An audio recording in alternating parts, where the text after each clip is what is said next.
Howdy ho.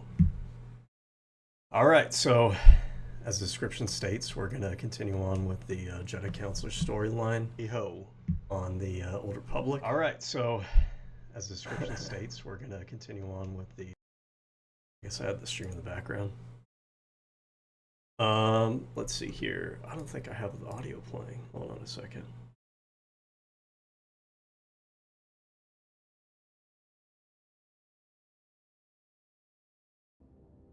Oh, there we go. Okay.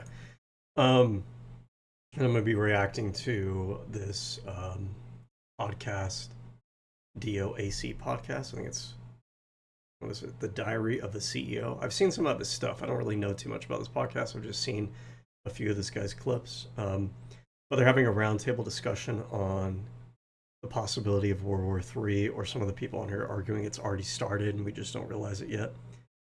I was listening to a bit of this last night, but I was a little bit distracted and it just wasn't really a good format for me to react to it. So we're going to kind of pick up where we left off today. And then if we have time, there's a debate on Whick TV that they had between Pisco and Hutch regarding the infighting between leftists and liberals, and whether or not the liberals need to appeal more to leftists, or if leftists need to kind of get in line, for lack of a better term. But that's basically the argument going on there.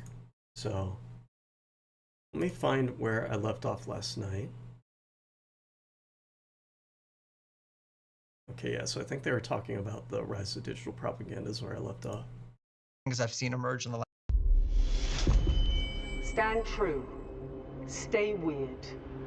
Be bold.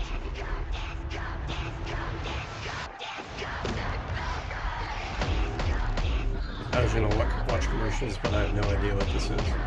It's like a fashion commercial.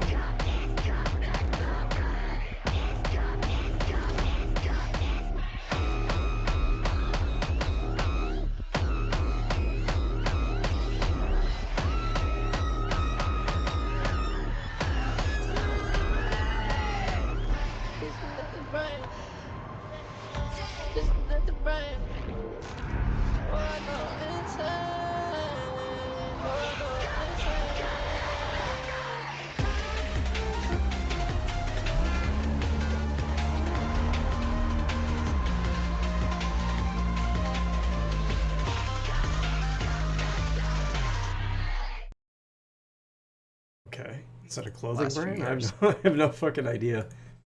I mean, I guess commercial work, right? Because it got me asking questions. What is Gentle Monster?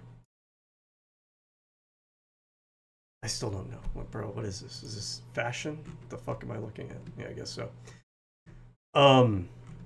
Social media trends lately, there's been like this resurgence of like early 2000s fashion and the 2010s, because people are miserable about their choices that led us to this 2020 situation that we're in. You know, they vote for it and they're unhappy with the results, and they want to go back to an era built by the kind of people they still can't help themselves from fucking criticizing. That's my rant for the day. But like, you look at 2000s fashion, right? This is what they're kind of emulating. I'm talking early 2000s. No, this is more of like the middle or the late 2000s. I'm talking like turn of the century, millennium fashion.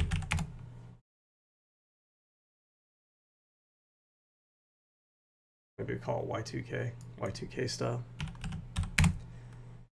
If you're not old enough to remember, none of this really conveys what I'm trying to get at. At the turn of the millennium, the year 2000, you had all these like music videos and fashion styles that were, I think in their mind, they thought they were being futuristic, but it was, you look back on it now, it's kind of funny. It's like this, like these strange glasses, the kind of like transparent neon, like materials. What would you call this style? Like, what is the actual name for this fashion style? It's not, I keep saying like the Kardashian style from like the mid 2000s, but at the turn of the millennium, you had all these like Y2K music videos. It looks like this shit right here. Like, you had a lot of these music videos right at the turn of the millennium. I don't like that I keep saying that. But yeah, it had like this aesthetic going on. It was almost like a cheesy, like retro futuristic thing where you had like all of this like liquid, oh maybe that's what it's called, like liquid aluminum. Liquid aluminum. Yeah. Yeah, like this kind of stuff. Like an aluminum style. Liquid aluminum fashion.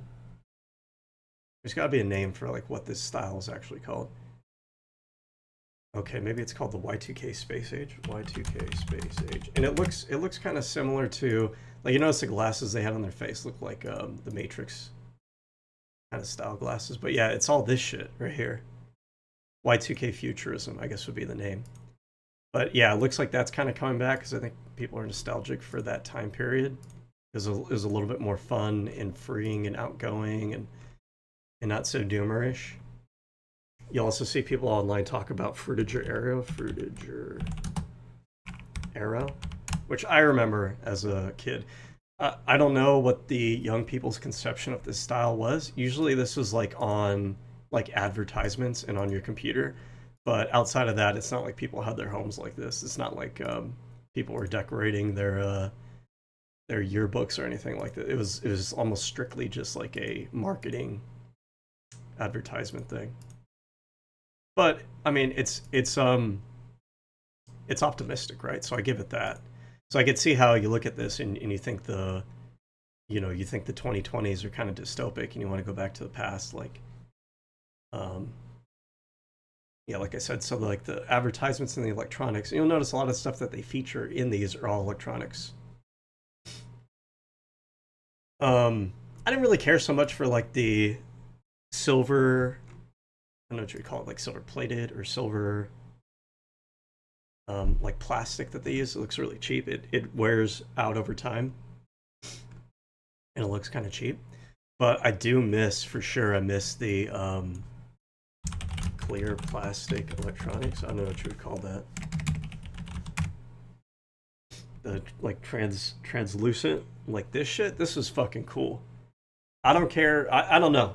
Does anybody think this is not cool? Like, I feel like everybody can acknowledge it. This shit is fucking awesome. And I don't know why it went away. To me, it still looks fucking dope as shit. I want this shit right here. I used to have this exact alarm clock, by the way. Mine was purple, I think, if I remember correctly.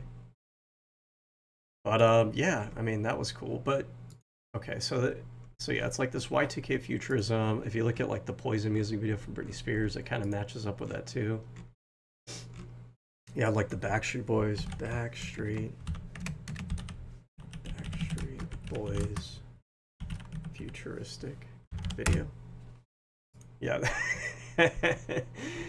It's obviously, it looks corny as shit now, but like you get the idea. Like everything was in like these,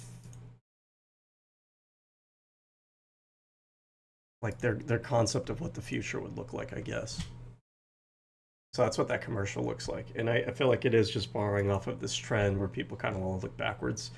You also notice that there's like a new metal resurgence, like a new metal style resurgence that's kind of picked up. There's some overlap there, right? Like you'll see people with like the baggy pants have kind of come back, which like the new metal had a little bit of the baggy pants going on, but that was also popular in hip hop around that time period. So you have like the baggy pants coming back. You have kind of like the like I feel like these like tank tops that are show like the midriff are kind of coming back with women, and then like kind of like sweaters that kind of look like this, like this kind of shit. Yeah, kind of made a resurgence. That was us when we were in middle school, I guess, and now you have grown ass adults that dress like this now. And I'm not knocking it. I'm kind of talking shit, but I'm really not knocking. I appreciate people exploring their own styles and stuff, and not all just dressing like they're all from a Republican advertisement, which is fucking boring. But I'm just saying, it is what it is. Is this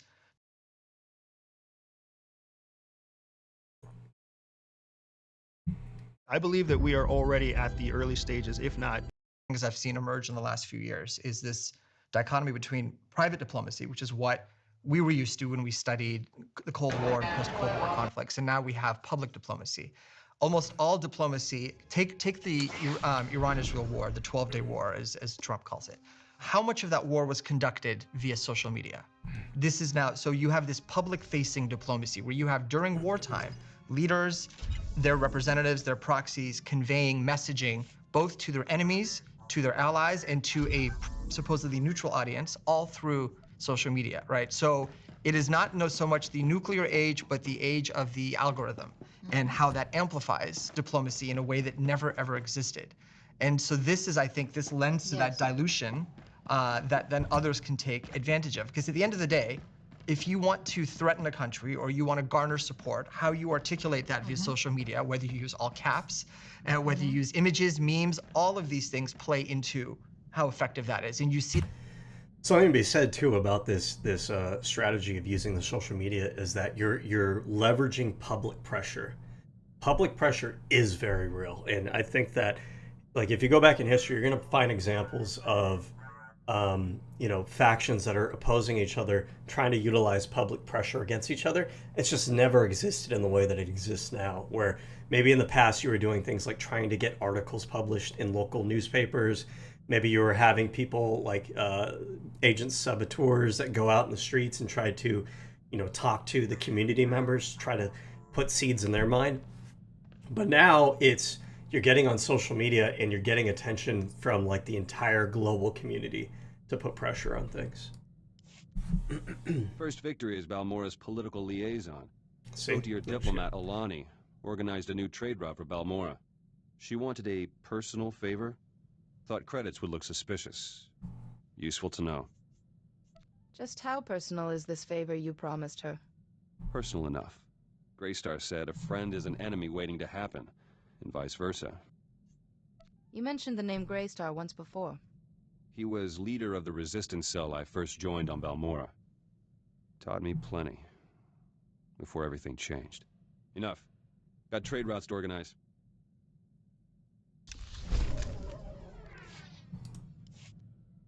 There's word from Balmora. People are calling me politician, not terrorist. A good start.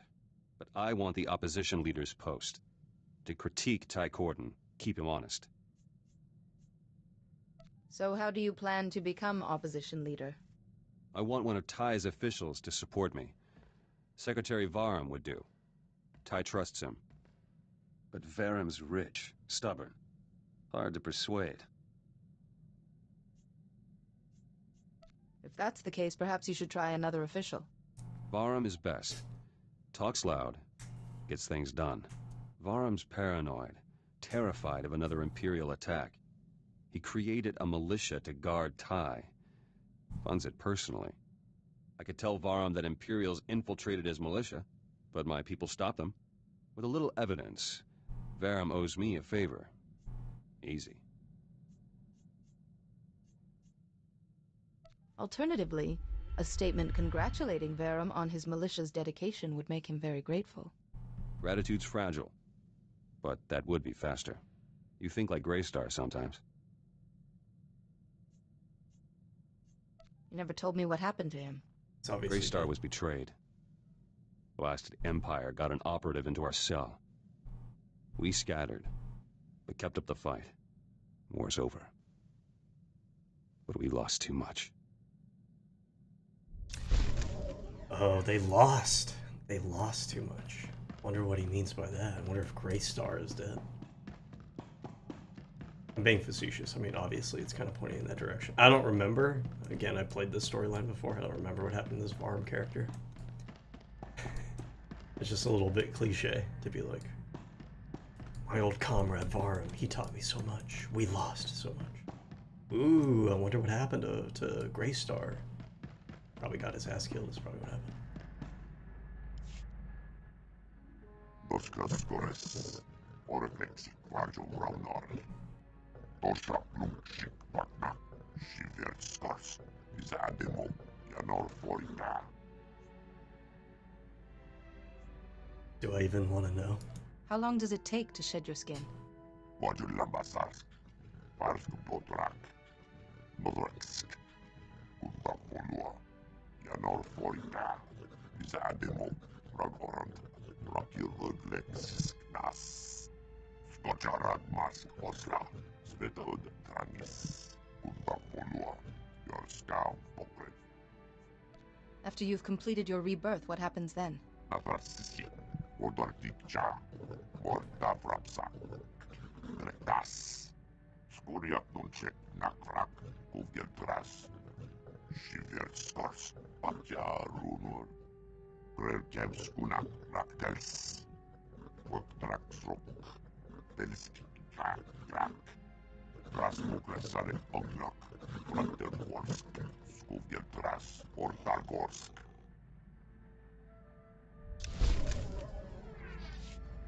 I got a giant lizard on my ship that's freaking molting. One time I had a dream. I used to practice lucid dreaming. And by the way, if you're interested in this, the way I went about it anyways, there's different methods, but the way I went about it is, it sounds kind of cringy, but I wrote a D on my inside of my wrist. Just a small one. I would fill it in like every couple days, you know, if it would wear out. And what it would do is it would remind me, every time I looked at it, I would ask the question, am I dreaming? Am I dreaming? I got into a habit of constantly asking myself if I was dreaming. And then when I was asleep, I would ask myself that question, realize that I was dreaming, and it allowed me to lucid dream. So anyways, I lucid dreamed myself into the Star Wars universe at one point. And one thing that they don't show in the movies that you don't think about is how fucking nasty it would be. Because I went to one of the public restrooms in Coruscant, and okay, if you think about like big cities and how gross they are right off to the bat with human beings, imagine how gross a public restroom in a major metropolitan city would be, but with a bunch of different like alien species that have all kinds of different weird diseases and shit. Not the business, all right? The equations are done, and we're about to start building the actual Van Drake generator itself. But we're finding components hard to come by. My suppliers are being ludicrously unreasonable. What's an unpaid bill here or there? If only I could regain my supplier's favor with, say, a note promising payment will be made, signed Just pay by your past someone bills, bro. trustworthy. No one's more honorable than Kaizen. Let's ask him. Jedi, don't be silly. You know who he means. You have the power to do me an immense kindness with one little signature. I'd be eternally grateful. Settling your debts will improve your reputation, and your suppliers will be more helpful. That'll take every credit I possess. Do you want me destitute?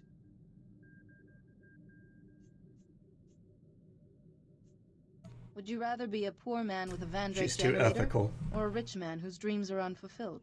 Blasted Jedi logic. If you won't help, bankruptcy may be my only salvation. I'd better get it over with. Yeah, I guess so.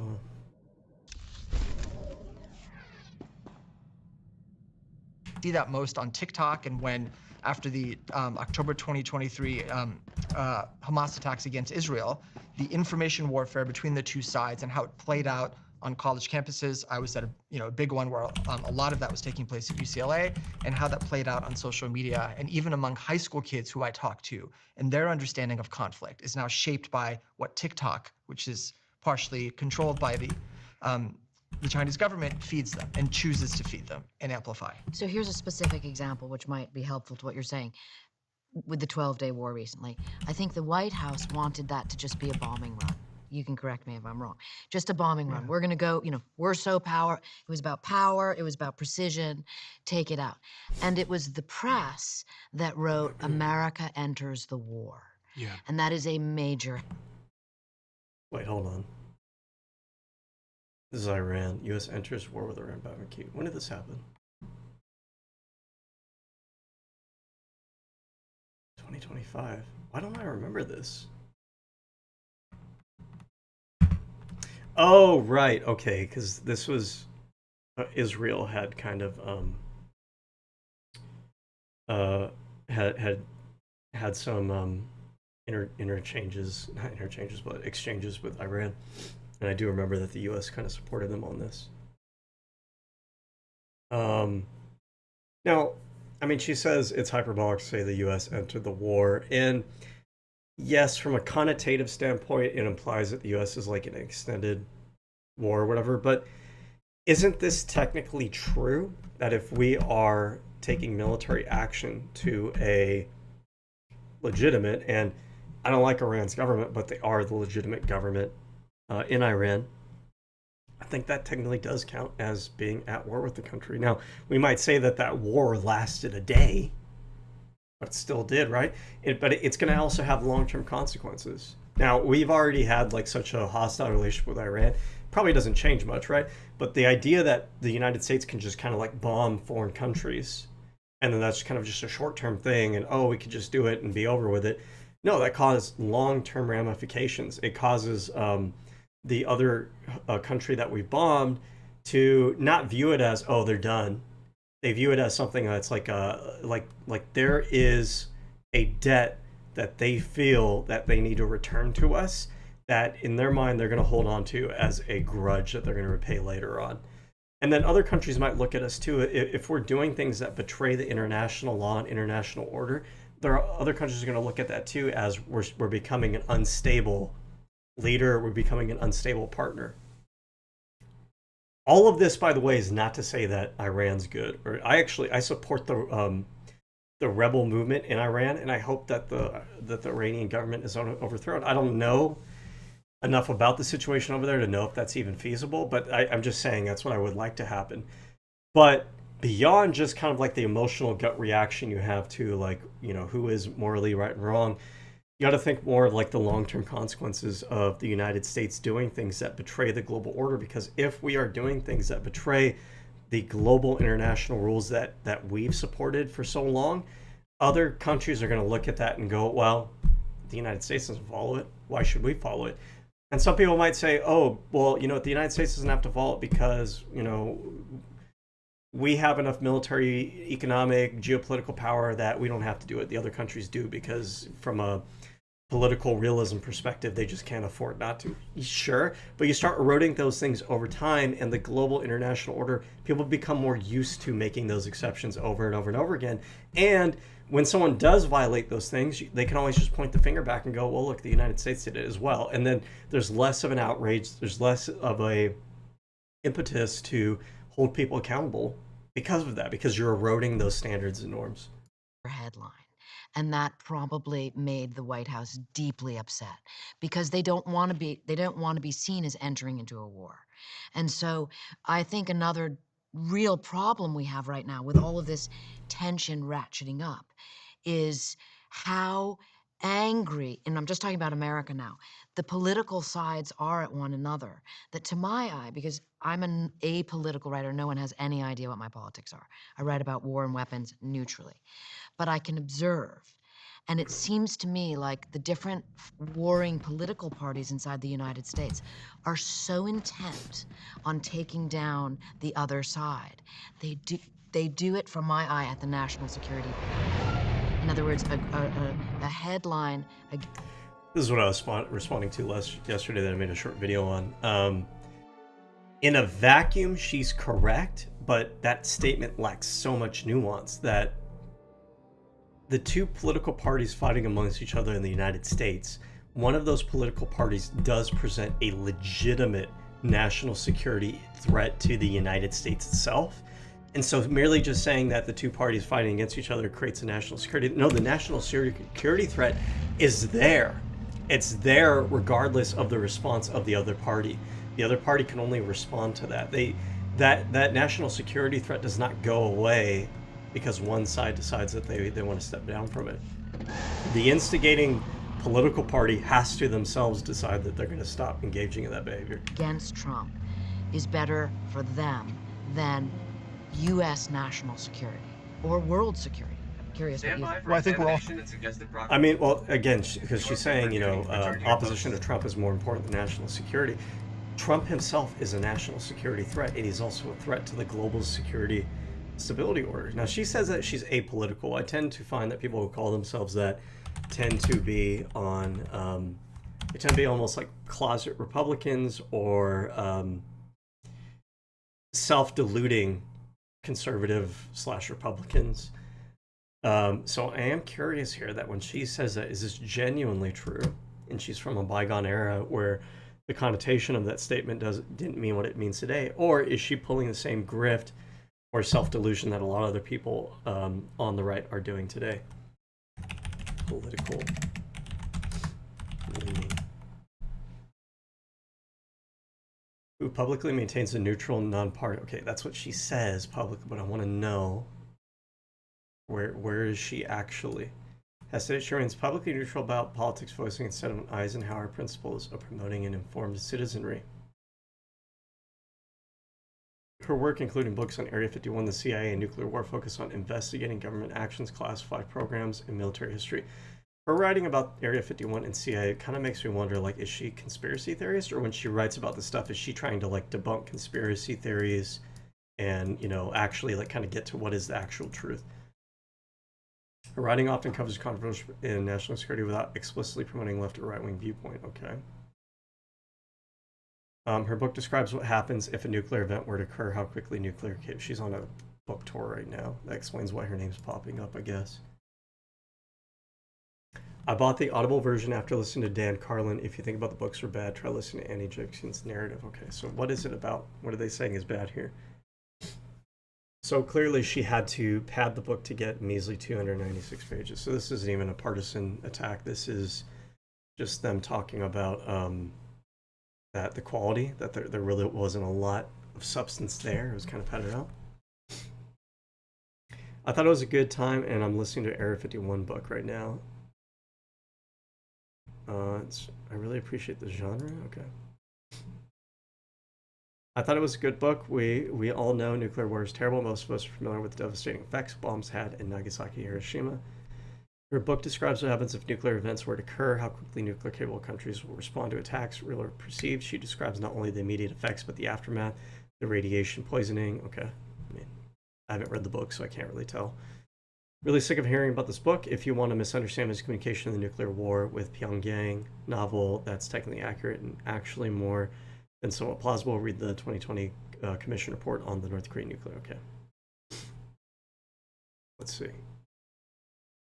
I'm not really getting an idea on, maybe she is genuinely politically neutral. Read an AMA, more nightmarish story than a horror novel. I should respond to my history teacher's missing. Both intriguing by politics. Okay, tournament idea with slight real. Okay, not really getting information on political leanings.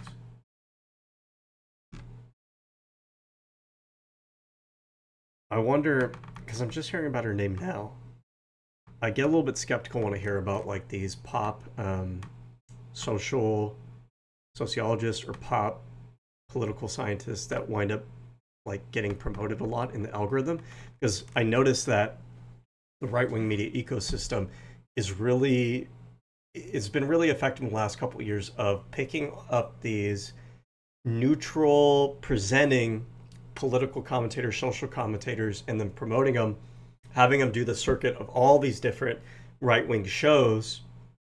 Then their names start to become kind of like more mainstream, and it's like, where did this person come from? And it's like, oh, they're being promoted because they have a particular lane that's being promoted here.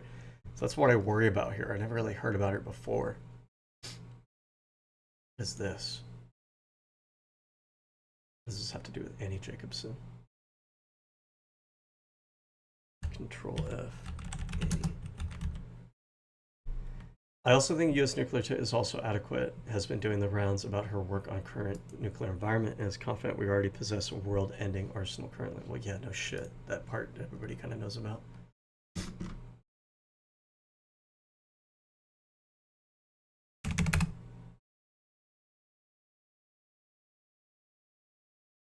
Okay, Princeton University, I don't know if that tells me much. Tom Clancy. She writes for and produces television programs, including Tom Clancy's Jack Ryan, Clarice, or crime drama is based on The Silence of the Lambs, or Clarice. She is contributing to Los Angeles Times Magazine. What is Los Angeles Times leaning? Was a monthly, the magazine focuses on stories in its surrounding cities. Los Angeles Times. And the leading of the magazine won't necessarily tell you what the leading of some of the writers are, but I'm trying to build up. Learn that, okay. Les is widely considered left of center, okay. The Uncensored History of America's Top Secret Military Base. Jacobsen is best known as the author of the 2011 Area 51 book, which the New York Times called Cauldron Stirring. She is an international acclaimed, sometimes controversial, according to writes sensationalist books by addressing popular conspiracy. Oh, see, this is what I was worried about. So she might talk about, I noticed that she had books that kind of lean in that direction, but the question is whether she leans into the conspiratorial aspect to kind of garner like a cheap, easy audience, or if she's using that platform instead to kind of tell like, okay, what is the actual truth behind these conspiratorial claims from a more like reasonable, rational, neutral perspective. Makes the claim that the UFO was a Soviet plot to induce War of the Worlds style hysteria. Also noteworthy for their author's dogged devotion to her research. Was more critical of Roswell's claim and its reliance on a single source. Yeah, I'm worried about, concerned about this part because, like, yes, this sounds very conspiratorial that it's part of a Soviet plot. I've never heard that anywhere else before, and the question being would be, to me, if this was a Soviet plot, you would expect that more people would have talked about it. And the conspiratorial minded would probably go, well, no, of course they're trying to cover it. Why would they try to cover this up? It would be in the United States' interest to point out, like, oh, you know, this whole story is actually just the Soviets trying to stir up issues in the United States. But you don't really hear that either. So where does this come from? Single source writing, Jacobsen shows herself at a maximum extraordinarily gullible or journalistically incompetent. Her book, Operation Paperclip. About Nazi scientists in America was called perhaps the most comprehensive, up-to-date narrative available to the general public. DARPA.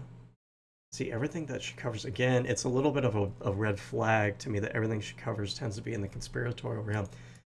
But I'd feel better if it was the case that she was taking that opportunity to lay out, like, what do we actually know? Let's take these conspiracy theories and actually, like, look at them from a rational perspective. But I'm not sure if she's doing that here. Or if she's just leaning into an easy audience that wants sensationalism, you know? Her book's published in, okay, Early Surprise Kill Vanish, Secret History of Secret Paramilitary Operations. As a good writer, excellent researcher, suggested that the book's focus was too general, saying that neither of the topics discussed, research resembles, or anything resembling detail required understanding the nuance to convert action. Is psychophantic towards CIA paramilitaries, incites basic factual errors and misinterpretation of sources, including misidentifying the rank and branch of service U.S. President JFK. Jacobsen published Nuclear War Scenario, a nonfiction, minute-by-minute reconstruction of hypothetical nuclear exchange. This book was described as terrifying, and the terrifying story told by a devastating, straightforward way, hailed as gripping and essential. This is all very recent stuff. Jack Ryan. I consider, like, these kind of books and shows, like the Tom Clancy shit, my grandpa reads a lot of this, is like almost sensationalist America, Al-Qaeda porn for middle-aged guys, unfortunately, to be completely honest with you. Not that there isn't anything like interesting in there, but that whole genre just seems overridden with that kind of shit.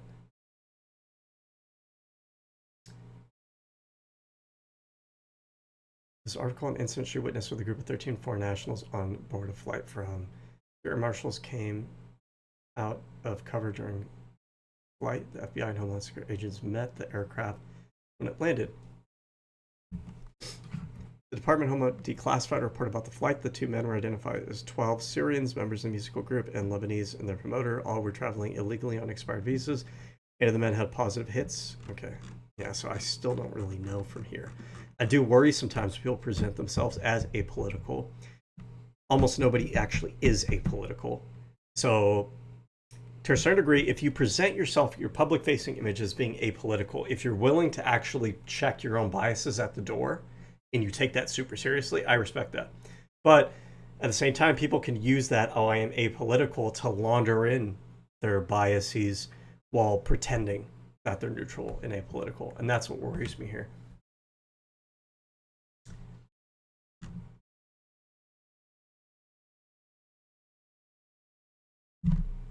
Mixed reviews. Highly readable, deeply researched. Although this connect the dots UFO thesis is only hasty sounding addendum to otherwise straightforward investigative book about aviation military history, it makes an inaudible impression. Area 51 is liable to become best known for sci-fi provocation.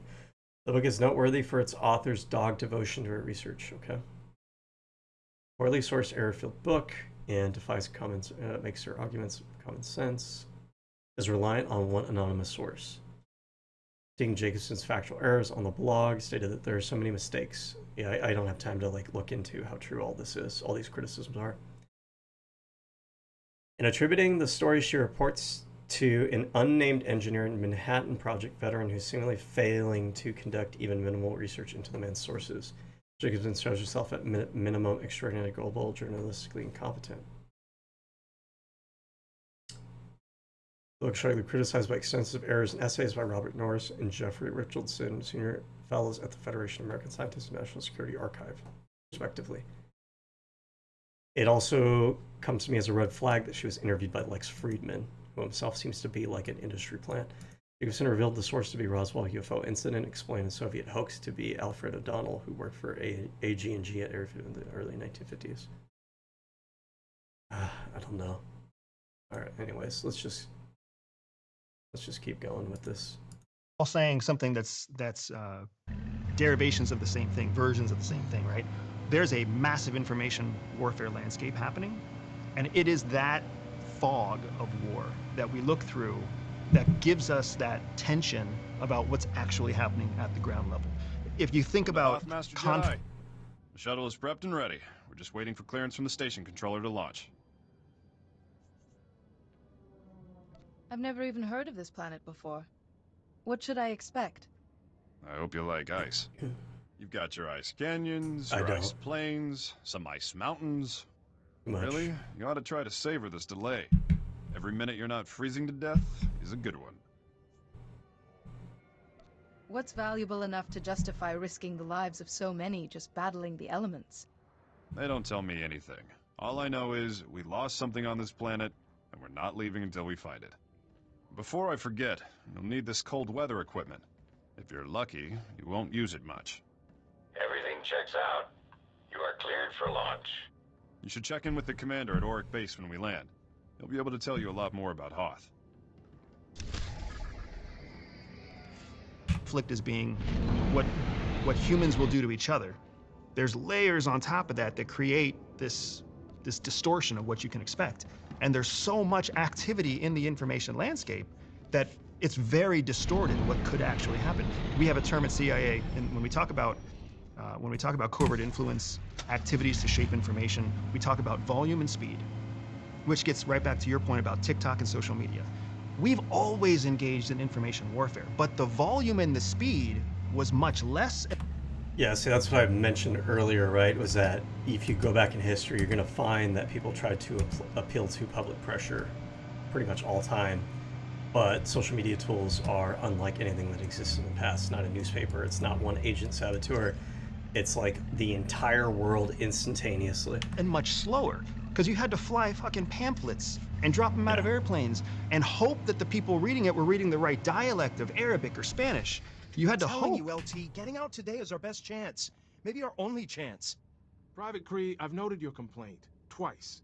Now kindly put a sock in it before... Hey! See, guys? Just when it seems bleak, in walks a Jedi. Welcome. I heard some pirates were making life difficult for you. Perhaps I can assist. Sounds good to me. I'm Lieutenant Felix Oreso, the ranking officer. A Jedi? So what? Captain Balon will finish her off like he did Daskin Antilles. The private is referring to a White Maw foot soldier who became a major player overnight. When Valan and his followers started harassing the Outer Rim, they sent us in. The LT forgot the best part, Jedi. Valon can't die. Everything that lives dies in its time. Bona pakisa. Te kalia shrek grula woska kwa bobana. We even collapsed an ice tunnel on Valon. Next day, he's fighting us again. Now he's stolen our thermal bore device. This is over. We're leaving today. Enough back chat. All of you, dismissed. Sorry, they're getting twitchy. Valon's putting up a fight, and they'll have plans for that thermal bore device. I like Oresco. I don't like the Twi'lek guy. Twi'lek guy's an asshole. Oresco's cool, though. A thermal bore device doesn't sound like a weapon. The ice here is as thick as a Gamorrean skull. A thermal bore melts it fast for mining or building bases. Set that device in the wrong place, the ice shelf will crack, and this base is history. Recovering the thermal bore might help morale, but my guys won't fight Valon again. These are trained professionals. Can't we appeal to their sense of honor? They need a victory. Any victory. Please, can you help me out and find that device? According to its transponder, the device is in an old Imperial science lab. It's not far. I'll be here, trying to stop a mutiny. Watch your back around Valon, Jedi. I've seen him fight, and it's not pretty.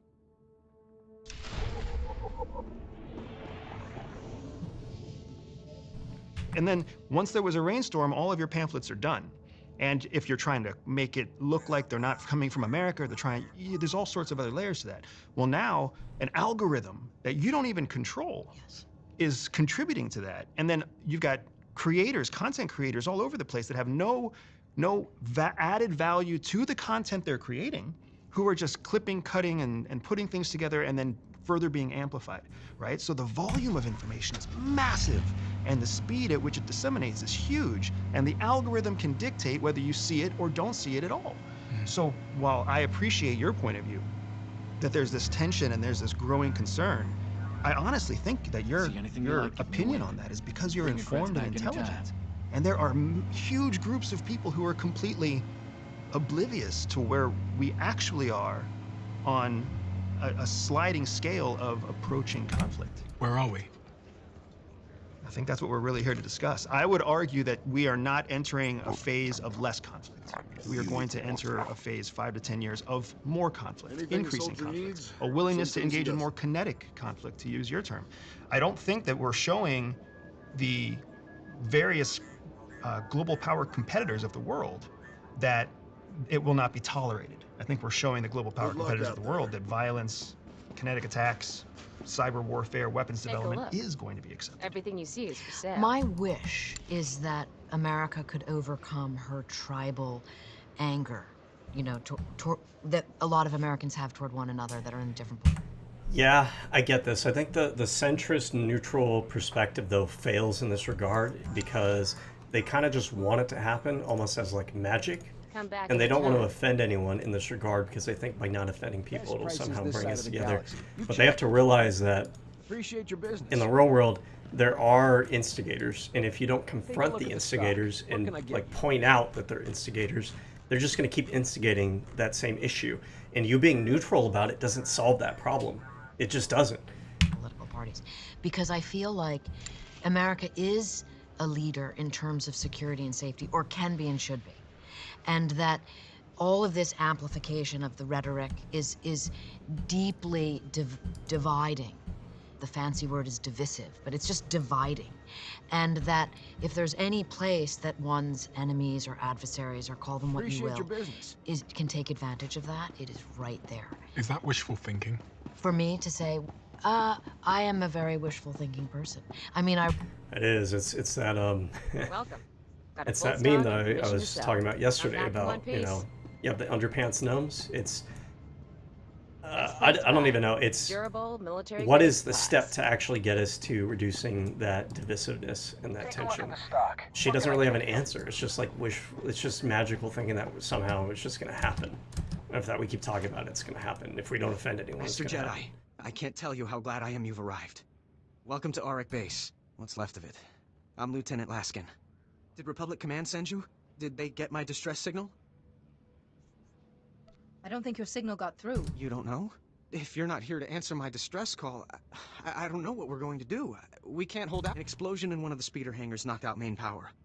Within seconds, we were under heavy Imperial fire. Our shields haven't switched to auxiliary power yet. Without the shields, you must have taken heavy casualties.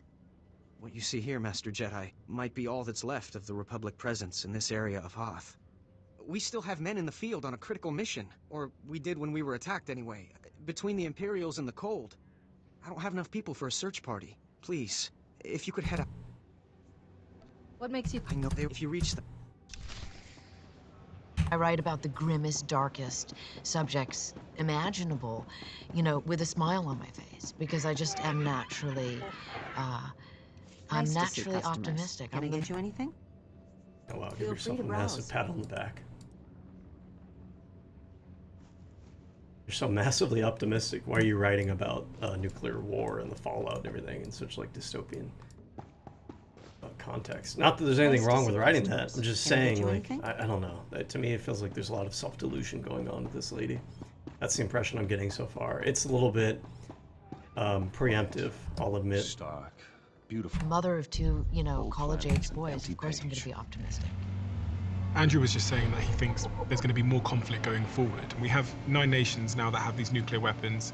That some might argue creates stability, but some might argue that it only takes one individual. And you said there's what, 6 nations hosting those nuclear weapons. There's a concept that I learned a while ago that has stuck with me and really shifted my perspective on things. To separate when you talk about risk, there's risk and there's severity. And risk is the probability that something bad will happen. Severity is the degree of how bad, that bad thing would be. So nuclear weapons, I think you can maybe make the argument because of mutually assured destruction that they reduce the risk of armed conflict between nuclear powers, right? Because nuclear powers are going to be incentivized to not want to increase fighting between each other to avoid that nuclear response. So the risk goes down, but the severity goes way up. And so what you wind up dealing with is a severity that is world-ending, genuinely world-ending, but the risk is a little bit lower, rather than what we might have had in the past where the risk of war and conflict was higher, but the severity was much lower. So which world do you want to be in? I'm not sure. I don't know, sometimes I think, gosh, you only need one miscommunication or one mistake from one person who is, I don't know, not doing too well mentally or having a bad day. That's kind of how I think about it. And I'm like, probabilistically, if you just stretch it out, some point that's going to happen. Some point that's going to happen. You're absolutely right. And that is why, I mean, it'll be interesting if we maybe talk about around just from the, specifics about what happened and why that's is or is not important, because I, just having looked at nuclear weapons so microscopically recently, I believe that existential threat, the global catastrophic risk of a nuclear, of a flame that starts that movement toward a nuclear use, is a sort of line that must never be crossed. And so while all war is terrible, there is always a solution on the other side of the war. Peace can be made, but not with nuclear. And so that, I look at things right now through that lens, which is how I saw the most recent one. You mentioned, Andrew, talked about Israel and Iran being a proxy war, so that kind of piqued my interest. I almost reflexively want to disagree, but I want to hear more about why you think so I can better understand proxy conflict from that angle. Yeah, well, the way I see it, Israel is ratcheting up its aggression against proxies that Iran has been using to threaten it for decades. Right. But Israel is also dependent on American weapons to do that. It's also dependent on American intelligence to do that. It's dependent on American support financially and economically. So it needs America to wage its conflict moving forward. If America were to say, Israel, we don't support you, then Israel would take a different approach without a doubt. So the funding, the support, the intelligence flow, the economic support coming from the United States is what empowers Israel to prosecute its conflict. Without that support, Israel would take a different... So I think he's kind of right here. There is a proxy war going on, but it's more than that. It's not that it's just a proxy war. It's not like the war exists because it is a proxy war in the same sense as maybe in the Cold War era where we had proxy wars. Although maybe really the issue with that is that we don't look at those conflicts the way that we're looking at the modern ones now because we're far away from them. And we just see them through the lens of what did it mean for the United States and, its big picture concerns, I guess. But the Israel versus Palestine conflict is a genuine conflict between the Israelis and the Palestinians. Genuine. Right? So that aspect for them, it's not a proxy war. But for the United States, does it exist as a proxy war? I think that the way our country has handled it, yes, because we have viewed Israel as like a partner in the region, in a region that was kind of generally hostile to us for a long time. And we're trying to collect as many partners as we can in the region. We had Israel as kind of our primary and largest partner for the longest time. It seems like now Saudi Arabia is another partner that we have in the region. And when I say this, this is a morally neutral statement. It's just a statement of who is, like, from a geopolitical, military, strategic standpoint, who are we allied with. So we have more partners in the region now than we did, but Israel was kind of our big main partner in that region for a long time. And then the Palestinians serve as almost like they're kind of caught in the middle. The Palestinians themselves are caught in the middle, but Hamas is partnered up with countries that are antagonistic to the United States, the Western world, the global hegemony that has existed. So in that regard, it is kind of a proxy war.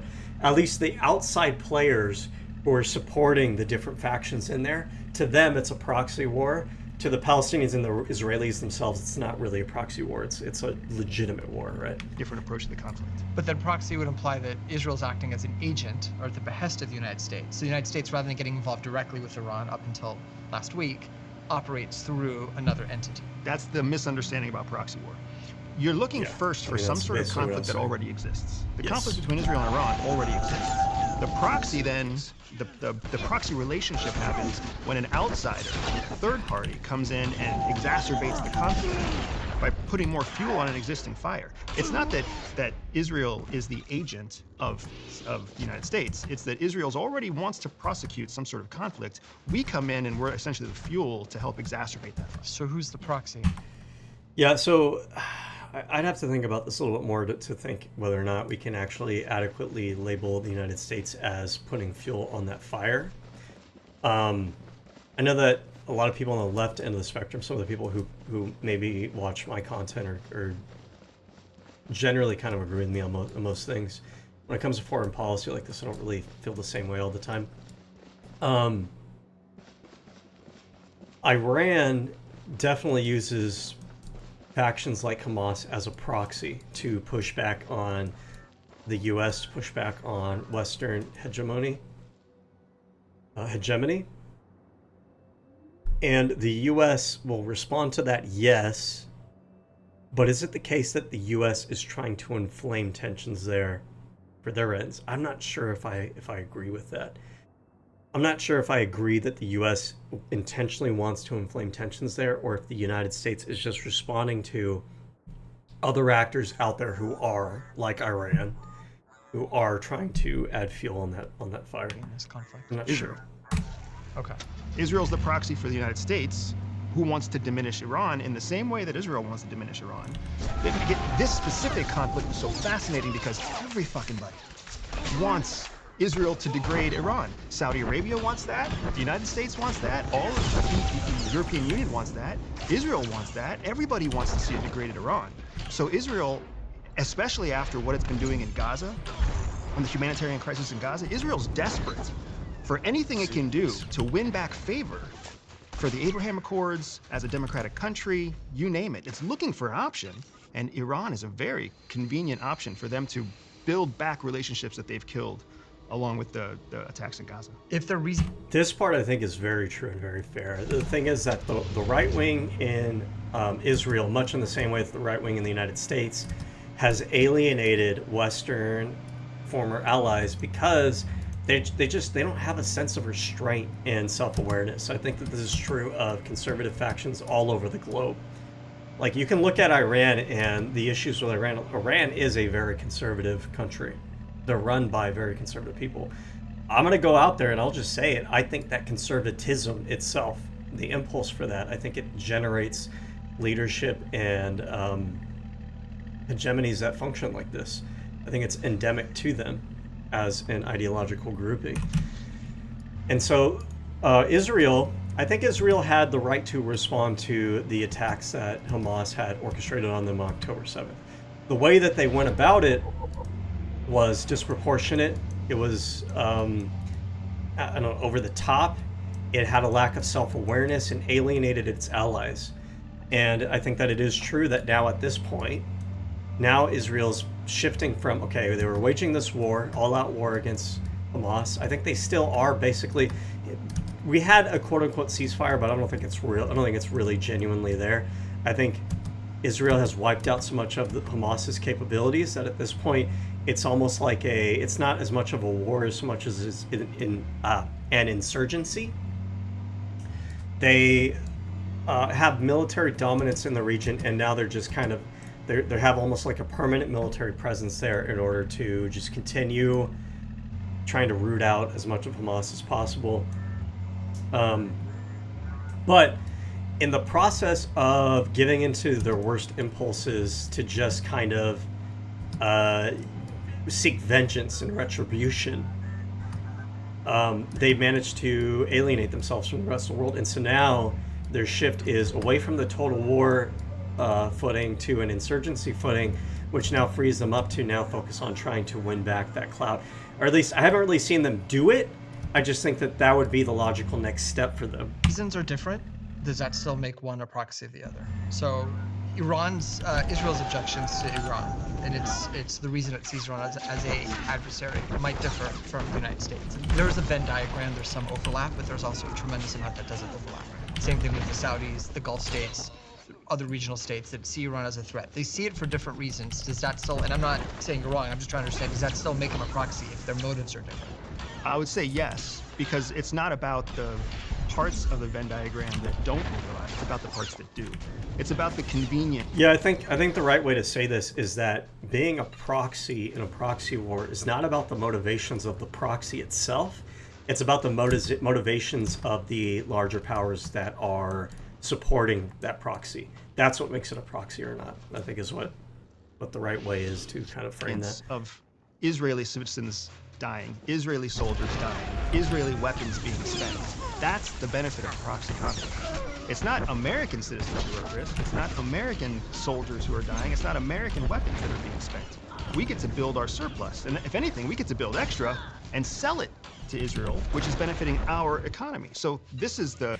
I do wonder, and I don't really have an answer for this, but where do you cross the threshold between you're supporting an ally or you're supporting someone because you think that their cause is just, you think their war is justified and righteous, versus they're a proxy, right? Because even if you say, like, let's say with Ukraine, we support Ukraine because we believe in the right to self-determination, we believe in democracy, we believe that they have the right to be free. Does that mean that when we have that perspective about them, that we're not treating them as a proxy? Like, never minding the official U.S.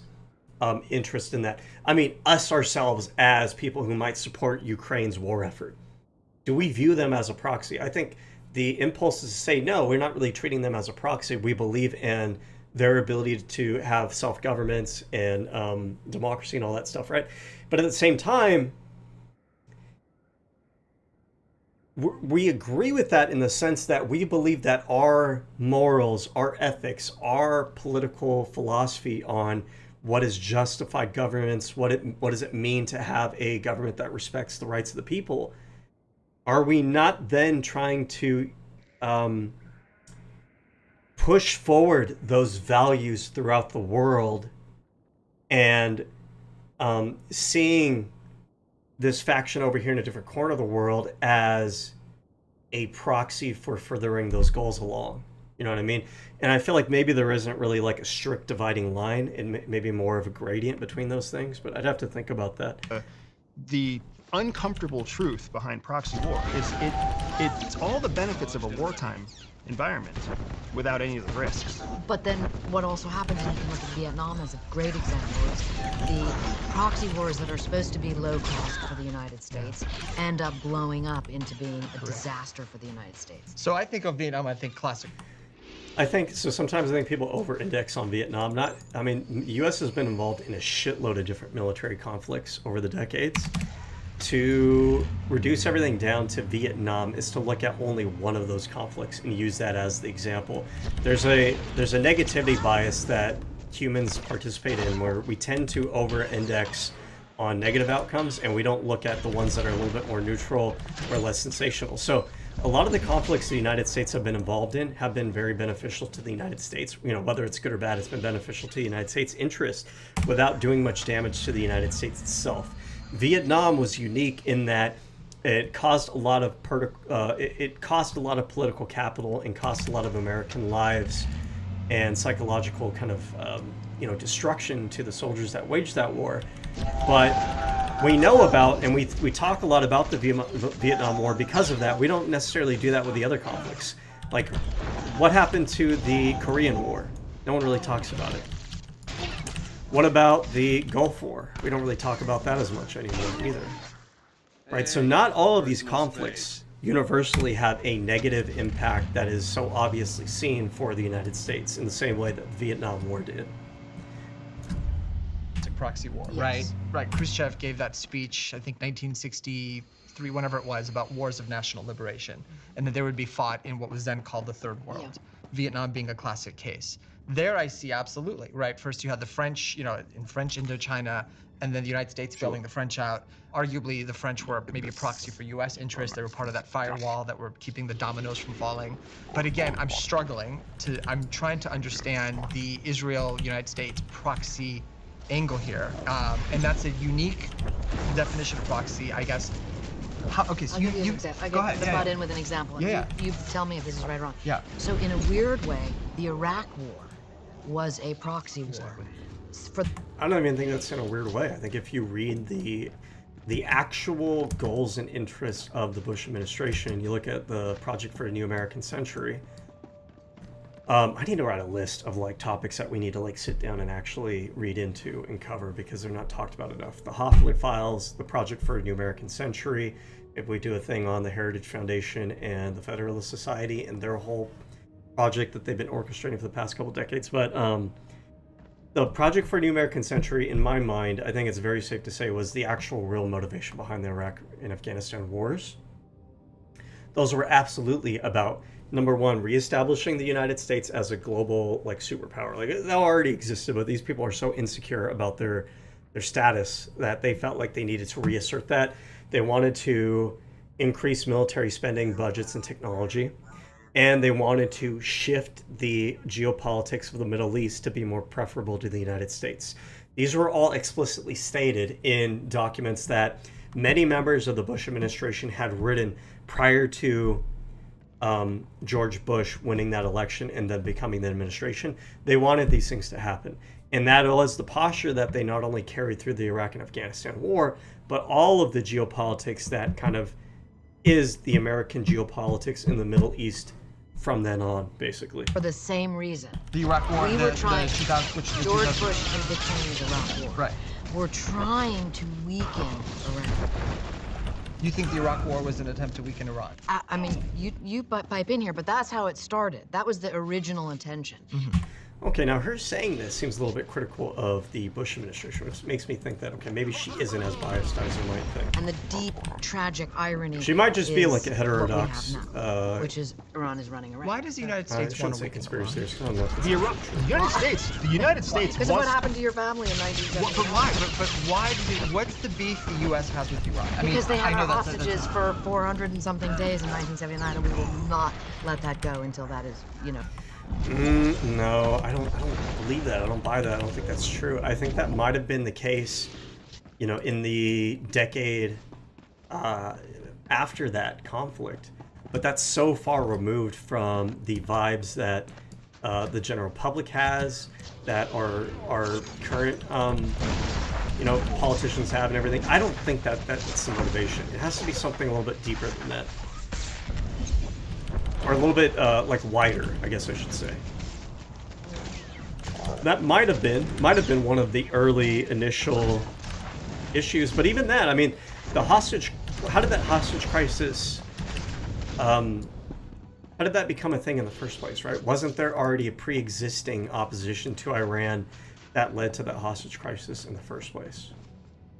Right? So I think there's got to be something deeper than. Is it an ideological thing? I'm not sure.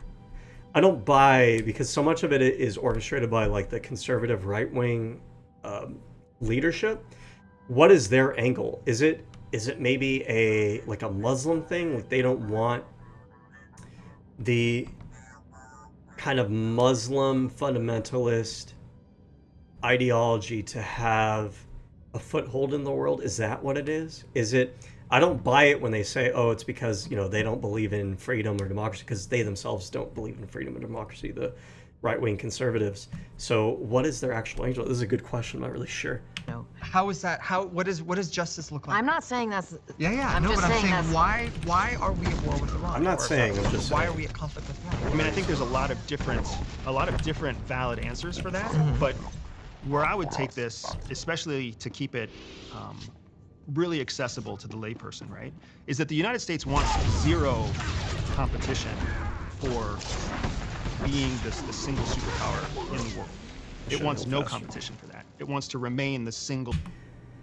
I mean, I think that aspect is true, but I don't think Iran or any of the Middle Eastern powers have enough. You know what? This might be where he's going with it, actually. And this would actually, this to me, I think, is actually the reasoning for the right. They do not want to have anyone else have the geopolitical, power to oppose them. You look at all the rhetoric about China over the last couple decades. China doesn't actually pose like a legitimate military threat to the United States. It just doesn't really make sense. China wouldn't want to go to war with the United States. It just wouldn't make sense for them. But what does make sense is that the United States doesn't want to have a rival who has kind of geopolitical influence and significance and can move other countries, not militarily against the United States, but just forming trade deals with China that don't include the United States, forming kind of geopolitical blocks and diplomacy with China that don't really include the United States, right? That kind of thing. And so I think that Iran functions as a proxy of Russia, and I think that that's actually the reason. Now, the current conservative movement has a soft spot for Russia, but that was not always the case. The right wing in the United States used to be heavily against Russia as a geopolitical force, and Iran definitely functioned as like a proxy in the Middle East of Russia's kind of geopolitical bloc. And so for the longest time, it was maybe the United States and Israel versus Russia and Iran. And I think that's actually what's carrying over into the current day, rabid opposition to Iran. I don't think they actually care about human rights abuses or things of that nature. It's the ability to have unmitigated, unchallenged geopolitical dominance in the world. Superpower everywhere. Because being the single superpower gives your civilians, gives your population security, but it also means that you have the lion's share of all the resources in the world. And basic economics teaches us that all economics is based on resources.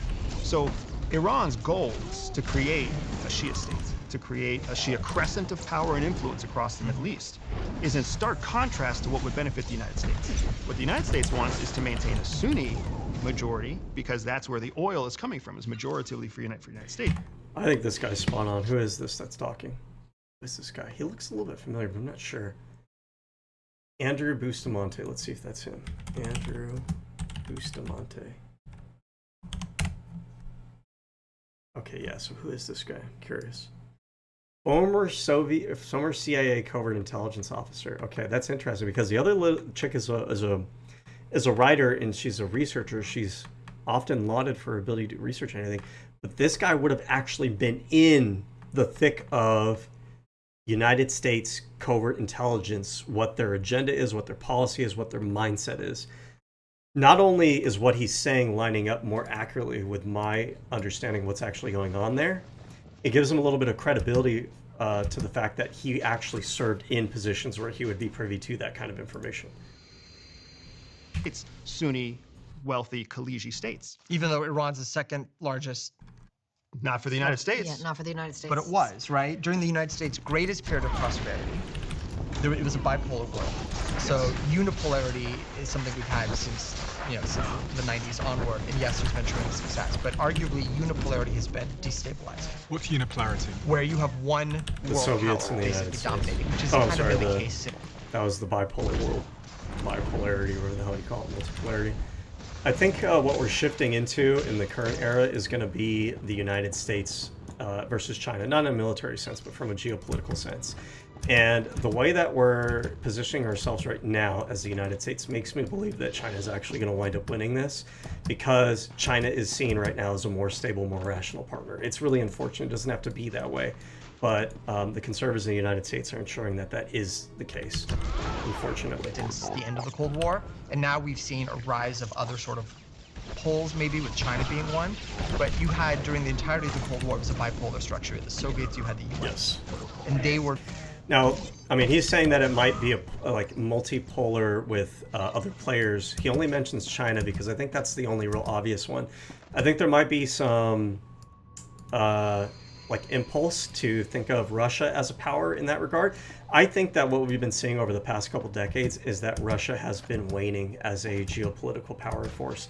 I think that the moves that they take are so crude, so unsophisticated, so like lacking subtlety, that they've ruined the reputation so starkly with most of the stable countries that I don't think that they're going to have the ability to be a geopolitical power, let's say over the next 100 years. I feel like if you fast forward 100 years from now, Russia just kind of looks like a developing country with a lack of geopolitical credibility, whereas I think China will have risen much more Jedi.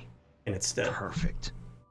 You must be looking for me, Captain Valen. Soon to command every pirate on Hoth. But you don't have to kneel or anything. The thermal bore device can't remain in your hands. Give it to me. Not when this is about to get good. I was flattered. A whole coalition army sent just to kill me. But it got old, so I'm glad for something new. Nice day, pretty lady. Maybe I'll let you go. For now. Better hurry before the device goes off. The device could kill hundreds of people if it cracks the ice shelf. That's kind of the idea. Can't say I didn't give you a chance. I'm unique. The galaxy hasn't seen a man like me since Nock Drayan wiped out half the Hutt cartel in one night. My legend's just begun. How about being the first Jedi I ever kill? For dictating everything else on the chessboard that was the globe, right in front of us. And arguably, since the end of the Cold War, the unipolar system has not been very stable. You could say that, I think the stats you cited, the number of conflicts have almost increased. I think actually it was fairly stable for a while, and I think maybe we started going downhill since the 2000s, but maybe that's just my naivete from being young during that time period. My understanding is that the rise of the U.S. liberal Western global hegemony actually saw a reduction in war and armed conflict. Although that might not seem like the case, you have to look back in history to realize that as much as war, crime, and things of that nature seem common today, they used to be way more common in the past. But I think that that instability kind of arises after the war on terror. You see the U.S. kind of enter a period of like unstable, insane leadership, like emotionally driven leadership. Since that.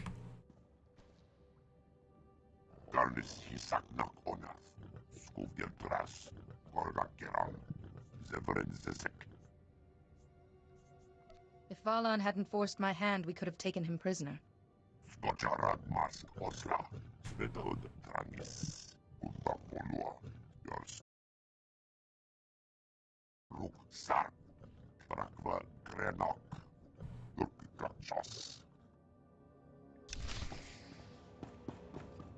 That time. What's the takeaway from that? What do you guys think? I mean, this is where I think academics and reality butt heads. Okay. Because academically, I agree with you. Okay. And on principle, I agree with you. Okay. The world could be better if it was multipolar. If we had a strong Europe, and we had a strong country in China, and we had a country in Asia, and we had a strong United States. So, when he says multipolar with Europe being stronger, I don't really see that as multipolar because Europe and the United States are almost like one pole because there's a shared ideological project that they're working towards. I think all of that has kind of changed, unfortunately. Again, the United States under Republican leadership is not, they're not Western, they're not liberal, their values don't reflect that. But at least up until that kind of happened, the United States and Europe would have been kind of, in my mind, more one pole. They have a shared worldview, a shared global order, a shared ideological commitment to like liberal, Western, democratic republic. Now, I could see global stability if the Western liberal faction on one side and then you had China on the other, because even though China doesn't necessarily share our values for liberalism or democratic republic, I think it's very fair to say from like a very clear-eyed view that geopolitically they're not out there supporting genocide and terrorism all over the globe. Now, they're not going to be the kind of faction that goes out of their way to stop those things necessarily in the same way that maybe we expect kind of the Western liberal powers to be. But at the same time, it's not like China's not sadistic in my mind. I don't really see them as such. I see them more as kind of like a dispassionate, rational, realistic kind of faction where they want stability, they want like economic mutual benefit. I think that's kind of the footing that they've had, is they've been building up their power through making mutually beneficial economic arrangements between themselves and other countries. And maybe all of this is part of a long-term strategy to first get the trust of the global community and then they flip on them. I don't know, right? But at least the way that they've been acting in the current decade seems to be in that regard. If they kept operating in that way, and Europe and the United States were operating as a Western liberal democratic republic faction, those two factions I think could work together to maintain a stable world order where China and the United States maybe has more credibility, has more sway over the Eastern world, and they're able to do so in a way that keeps those Eastern powers and countries in a stable position that is moving towards kind of more developed countries and away from things like genocides and human rights abuses, because those things introduce instability from a rational perspective. So that would be China's interest, I think. And then on the Western side, it would be, trying to push for stability through representative government, consent of the government, human rights sort of thing. Russia does not represent that. Russia represents a influence in the eastern region of the globe that is built around like subjugation, dominance, corruption, backdoor deals, oligarchy, that sort of thing.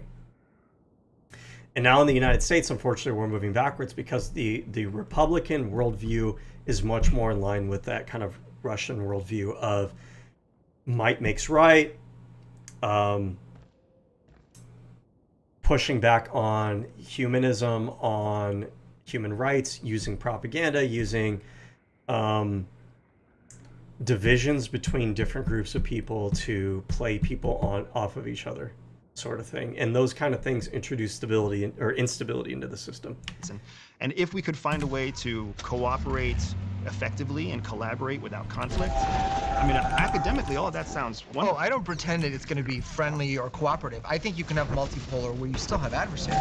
Yeah. But the idea is that you're saying that countries seek to be unipolar. They seek to be global hegemons because that gives them what? No, countries don't do that. Once you are a near-peer competitor, then you have no other option in the reality of it except to be the most powerful. I'm curious what he means by that. I mean, I think that's true if the stronger power is a hostile actor that's unfair, doesn't really abide by the order and the rules and everything. But I think if that larger superpower operates that global hegemony with rules-based order and fairness and mutual benefit, I don't think that's necessarily the case that rising powers have to take a hostile view where they need to like usurp the larger order. But I'm curious what he kind of means by This is that. why Let me there's see if only he one expands on that. Olympic gold winner for any competition, for any specific Olympics. You can't have a tie, right? It's the reason why if there is...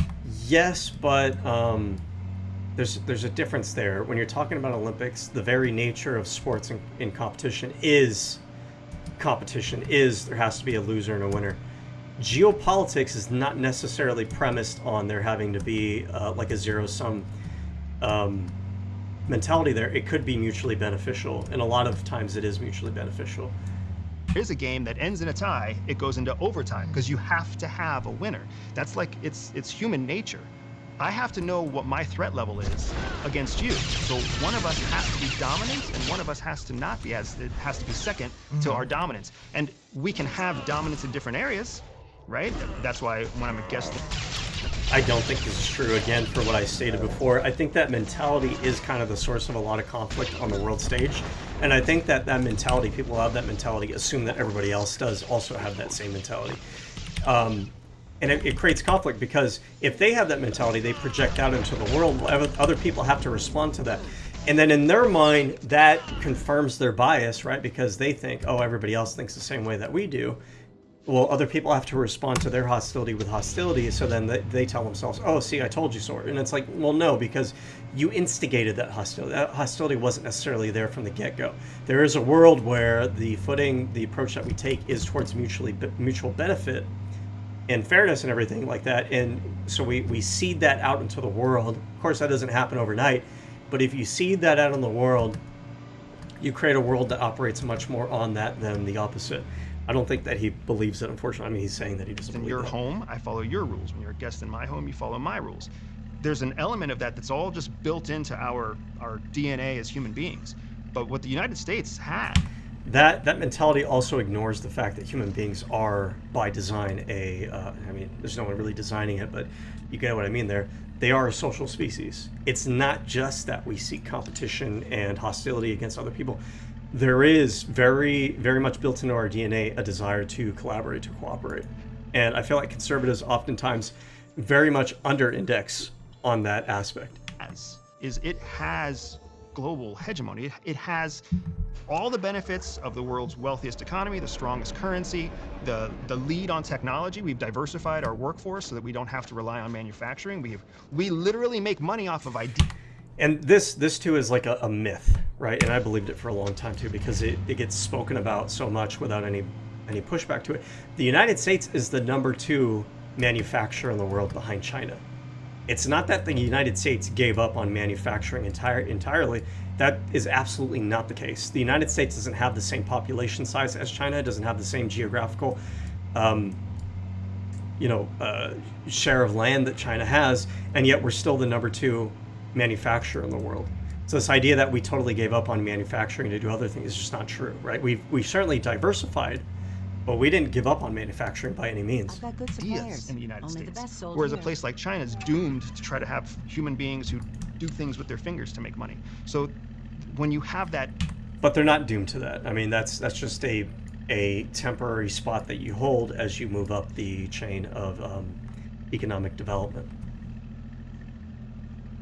Feel free to browse. Level of power, you become very focused on keeping that power. Talk to any wealthy person out there and they'll tell you the same thing. But war is a zero-sum game. The Olympics are a zero-sum game. Diplomacy implies that others can win. Not everyone can win equally, but multiple winners can emerge or multiple losers can emerge. We can all kind of share a spot in the podium. And I'm glad somebody pushed back on this because it's such a fundamentally fallacious way of viewing the world. It's just not true.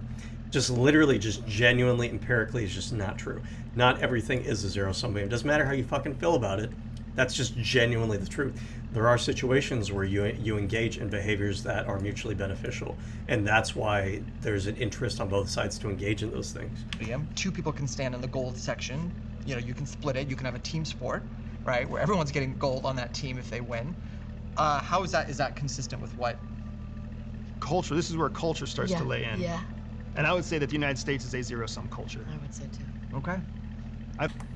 What do you mean by that? All right, I feel like he needs to expand on that. The United States is a zero-sum culture. Is the United States a zero-sum culture, or are you specifically, your grouping in the United States, a zero-sum culture, because if anything, I would say that the political polarization that we're seeing in the United States at the moment is because there's a half of the country that does indeed view the world and have a culture of zero-sum. That is a culture that cannot win the ideological world, not only in the United States, but in the world more generally and broadly, because that is the culture which produces third worlds, which produces corruption, which produces war and conflict everywhere in the world. I don't think it's pretty, man, but I think it's the facts. I also think it's interesting when I hear you guys talk. It's like... There's also this delusion that the people present themselves like, they think it's like true, like, oh, that's just the facts. You know, I'm not being emotional, you're being emotional kind of thing. Like, the world is harsh. And it's like, yes, the world is harsh. Yes, the world is ugly. But the world is also beautiful, and the world is also cooperative. And the human species isn't just conflict-oriented. The human species is, by its very nature, a social species. So you're really not just simply being pragmatic and rational and being like the big boy in the group of people. You just kind of have a cynical worldview. And that is a negativity bias. You can have a negativity bias. You can also have an optimistic bias. But it's not, you're not being realistic by over-indexing on one or the other. You're not the realistic party by over-indexing on having a cynical and negative worldview. And if you have that worldview and you project that worldview out to the world, you are self-fulfilling your own prophecy. It's only, the world that you create is only real in that regard because you created it that way. You projected that out into the world. It is a self-fulfilling prophecy, like literally, like by the definition of what that phrase means. I don't think we really use that phrase much anymore. I don't know why. But like, if you don't really know what that phrase means, like look it up, look into what it means. These are things that they're not necessarily true until you put out the energy, you cause that thing to be true in the first place. I mean, we're playing Star Wars right now. Anakin killing his wife dying, was a self-fulfilling prophecy. It's his actions that led to that death. Otherwise, she wouldn't have died, right? There are things that you can do because you have that bias for it, because your head is on a swivel, always pointing in that direction. When I trained to ride motorcycles, they talked about whatever direction your head points, your body will follow. If your mindset is in that direction, you're almost guaranteeing that the energy that you project out into the world is hostile, so everybody else will treat you with hostility. There is a world that we can build, I very much believe in this, that is built on mutual benefit, that is built on peace and harmony, but it does not happen overnight. It's not unrealistic for me to think that that world exists. It would be unrealistic for me to think that if we just take that tact today and we get rid of our military, we get rid of the desire to be defensive, to search for threats out in the environment, that everything would be okay. No, that would be unrealistic. But there is a realistic perspective that we can either choose to project more hostility and conflict out into the world, in which case it's a feedback loop of hostility and conflict, which is what the right is doing. They don't realize that about themselves. Or you can build towards a world of mutual benefit, of rules-based order, of harmony over the long term. Not only does this apply to geopolitics, this applies to communities, this applies to neighborhoods, this applies to states, right? If you look at communities that foster like healthy children, healthy community, people that have, you know, what conservatives might refer to as high trust versus low trust. That high trust versus low trust thing, that's not an aberration. It's not a fake thing. That's not a fantasy. That's not an illusion of the mind. There are differences between different communities. You can very clearly see that. You can go to some communities and the people are polite, they're respectful, they have trust among each other, they engage in mutually beneficial behaviors where, you know, they don't cheat each other out of things because they realize that that foments a culture that is like a race to the bottom, right? But that kind of thing took thousands of years of human beings to build. It was not something that human beings had overnight. To have nice neighborhoods with nice homes built by contractors who are following the rules, who are doing things the right way, to build houses that are safe and and will last a long time for the consumers who buy them, who go out and they form little, strip malls where the businesses that are operating there are not trying to rip off their customers. The customers aren't trying to steal from those businesses at night when the shop owners aren't there, right? All those things, though, those things take time to build. The concept of having a developing country is almost implicitly acknowledging that reality. That does not happen overnight.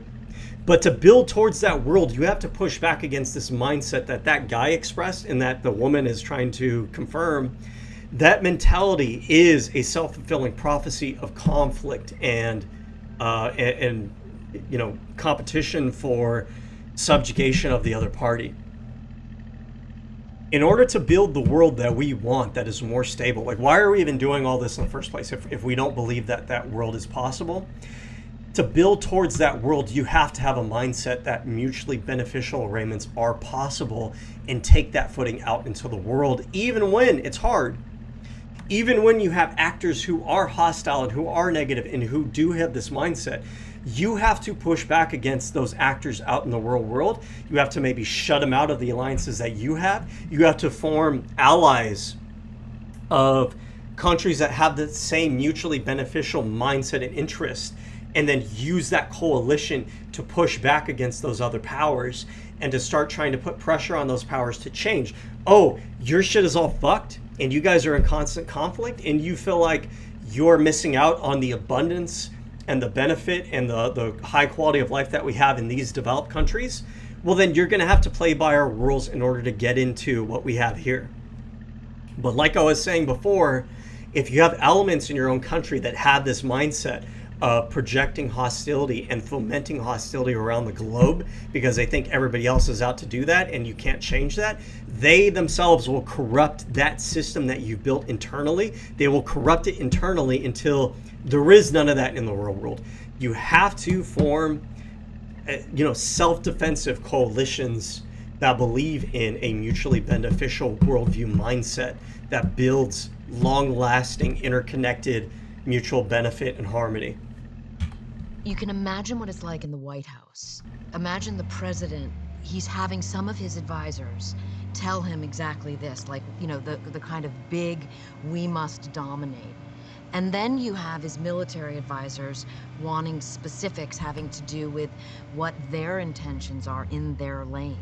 And so I think it's what's interesting for, the layman, which I certainly am on some level, is that when you begin, the more information you get, bring your creds back anytime. This is like on the other side of that information is actually a great thing for all of us.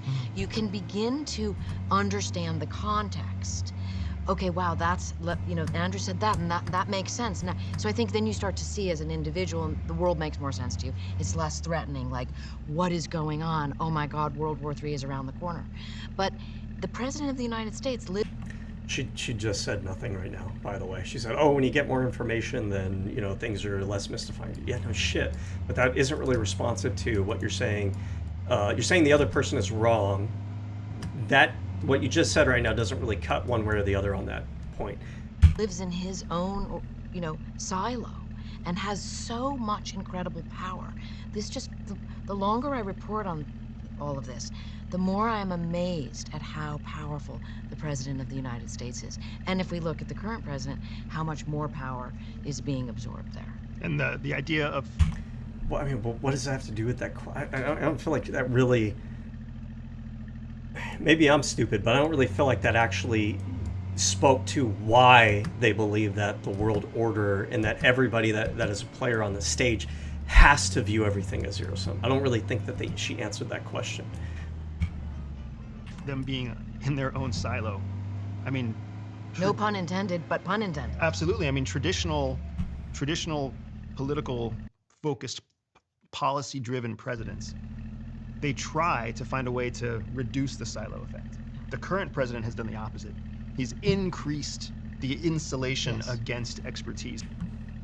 I definitely agree with this criticism, but the ironic thing here is that the current president has that mentality because he has that exact same zero-sum mindset that you guys are like rationalizing here and saying that is just to be taken for granted that all of humanity is like that, right?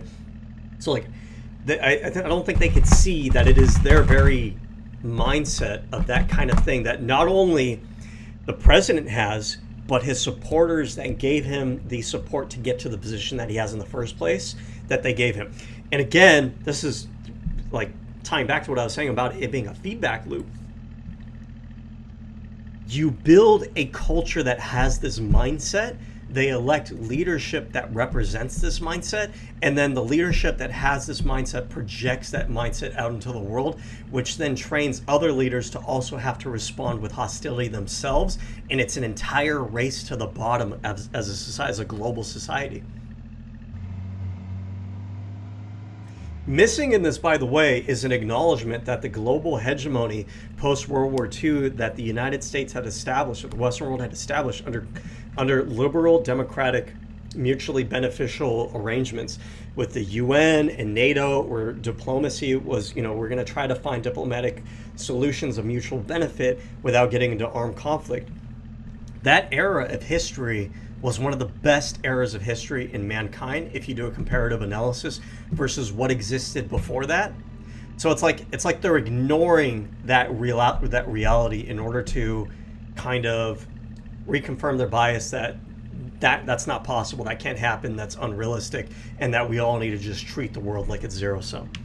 From people who have forged careers being... Hey, you're back. With one thermal bore device, safe and sound. Maybe I can salvage this up after all. Seems Captain Valan met his match. Guess we softened him up for you, huh? Your men held out against a strong enemy without reinforcements. No easy task. Thank you for this. You're, really not how I imagined a Jedi Master to... sorry, priority call.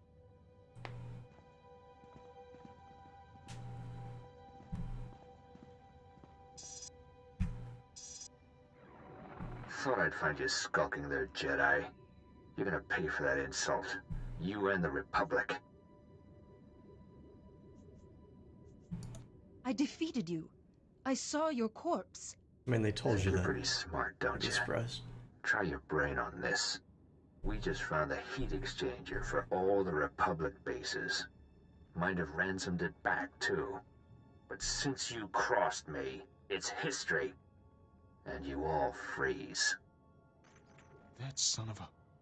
My men will be back from exercise soon. They can't know Valan's alive. Your men might help us unravel this mystery. No. If they catch on that Valan survived a duel with a Jedi, I'll have a mutiny on my hands for real. My men can't find out. I could take them to pick off Valan's scouting parties, build up their morale, but everyone will die without that heat exchanger. If Valan really is alive, I need those scouting parties gone. Leave the rest to me. You're right. Sorry, I've been doing stuff single-handed. The heat exchanger's in this location. There's a Republic outpost here. We can use while we're tracking those scouts. Come report to us when the exchanger's safe. I don't believe in ghosts, but this is... good luck. So again, it's been a while since I played this storyline, but I feel like what happened here, because I feel like this is actually some of the other storylines in this game have kind of had the same thing, where I bet that this guy is actually a clone, and maybe he gets his consciousness kind of re-uploaded to a new body each time.